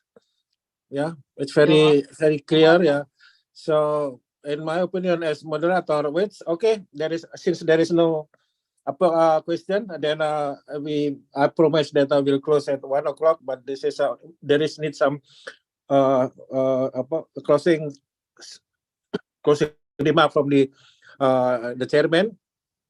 That from the morning and the last one from the professor, I think clearer. The later, the clearer. I mean, this is actually what we call it gaming simulation, right? So, and thank you very much. You are wrapping all this today presentation, which nicely and everyone understood from beginning. Before we are connecting this, there are some discussion. Why gaming? Why gaming? Why do that? What is in it? And then it's proof that since the beginning there is a little bit make a lot of logical and then application into the future. And then now you are simple thing, and it's clear. Thank you very much for Professor. And then I hope you enjoy the life with we have freedom from COVID right now. And hopefully we can see you in Indonesia. Thank you very much. And everyone, I think a clapping hand, but maybe you are not hurting there. Okay. Thank you very much. Thank you very much. Thank you. Okay, now I back to the session to the moderator, Ibu Naila ya. Silakan Bu, saya kembalikan kepada Ibu. Okay, thank you very much, Pak Budi Santoso, as our moderator for today's session, Professor Hidehiko Kanegae, Associate Professor Yusuke Toyoda, and Professor Paola Rizzi for today's presentation and today's sharing session. It's really once in a lifetime opportunity for us to get a lot of knowledge, and hopefully we can implement today's session in our daily life. Okay. Thank you very much, Bapak and Ibu. Finally, we arrive at the end of today's webinar. We'll give the floor to the committee for some information regarding the webinar and the certificates and etc. We'll invite Ibu Jelita to give the information to the participants. Okay, thank you, Mbak Naila. Can you hear me clearly, Bapak Ibu? Yeah. Okay. Yes. Okay. Thank you, Pak Budi. Let me give you some quick explanation about some programs that currently is offered by the Center for Planners Development Education and Training. Bapak Ibu actually can access it to our Instagram account. We are calling for an articles from you all to write to Majalah Simpul Perencana, our magazine, and we would like to publish it between August and September this year. And the theme would be about pengembangan kompetensi ASN perencana melalui metode non-klasikal. All of the submission information, you can access it from this bit.ly/menulis simpul 46. And then after that, we also have some program offered as what has been mentioned by Pak Budi before, the video you saw when after the Kanegae Sensei session, you see on the job training offer from Pusbindiklatren Bappenas, you can actually submit your application before June 30th. And there are 3 types of OJT that you can actually access from Pusbindiklatren. You can apply OJT reguler, OJT kolaborasi, or OJT penelitian kebijakan. Each actually has their own categories, their own mitra, their own partners. So you can check it in our website. And then this is actually our website. You can access it from this canal. From this channel, the program beasiswa, and you can click the OJT or magang. We provide all the information regarding the magang or the OJT from this page. So please kindly open this website. And for another information, you can search in this channel, public information, and there are a lot of programs that actually offered by Pusbindiklatren Bappenas right now. So that's probably all from us. And for the last time, the committee will share you the survey, our satisfaction survey, and we will drop the link in the chat. So please kindly fulfill it to us so that we can use your inputs for our feedbacks for the next program. So that's all, Mbak Naila. Thank you very much for the opportunity. Thank you, Toyoda Sensei, Kanegae Sensei, and also Professor Paola and Pak Budi for this webinar. Thank you for your availability. Please, Mbak Naila, thank you very much. Thank you very much, Bapak and Ibu. Have a nice day. See you on the next webinar series. Bye-bye. Oh, Pak Wiknyo. We also have Pak Wiknyo here. Pak Wiknyo. Oh yeah, thank you, Mbak Naila. Good afternoon, especially the Paola Rizzi, Professor Paola from the Italy, and Kanegae Sensei, as well as Toyoda Sensei. Konnichiwa. Terima kasih banyak. Thank a lot, Pak Budi, for your guidance, and then for the moderator this today. And then, especially for the participant, we are also glad that you can participate until this afternoon. And we are also invite you to something like a suggestion, input, or maybe also giving us the initiative program that we should deliver to you to increase our capacity, especially for the planners. Jadi terima kasih Bapak Ibu sekalian partisipasinya. Kami selalu menunggu saran, masukan, serta evaluasi dari Bapak Ibu sekalian terkait dengan program-program Pusbid. Insya Allah untuk gaming simulation kita akan tindak lanjuti, nanti mengundang Kanegae Sensei, Yusuke, Toyoda, dan kemudian juga Paola Rizzi untuk kita adakan TOT. Kemudian nanti kita akan diseminasikan kepada teman-teman seluruh daerah ya, untuk bisa mengikuti training bagaimana cara mendevelop dan kemudian menggunakan gaming simulation dalam rangka tidak hanya untuk penyusunan dokumen perencanaan pembangunan, tapi untuk isu-isu yang lain, misalnya disaster mitigation, kemudian terkait juga dengan misalnya penggunaan misalnya terkait dengan urban dan city development, kemudian juga misalnya penggunaan terkait dengan bagaimana metode intervensi dalam public health, atau mungkin juga isu-isu yang lain kita akan coba nanti programkan untuk terkait dengan pelatihan gaming simulation. Dan kemudian juga kami akan menyelenggarakan PusbinTalk selanjutnya ya, Mbak Celita, ini terkait dengan foresight planning, kemudian juga terkait dengan bridging research into policy, dan kemudian juga penulisan dasar, dan kemudian juga penelitian kebijakan. Silahkan dinantikan ya di program-program kami. Sekali lagi terima kasih, mohon maaf apabila ada yang kurang berkenan. Again, thank you very much, Kanegae Sensei, and then also Paola Rizzi. We are welcome you to come to Jakarta, and we are established the Gaming and Simulation Association, Gaming Simulation in Indonesia. So thank you. Good afternoon, everyone. Assalamualaikum warahmatullahi wabarakatuh. Waalaikumsalam warahmatullahi wabarakatuh. Thank you very much, Bapak dan Ibu. Terima kasih. Ya, makasih semuanya. Terima kasih Pak Budi, Prof. Budi. Makasih Pak Kanegae Kabus. Sensei, Makasih Mbak Naila, Profesor makasih Paola Mbak Rizzi. Jelita.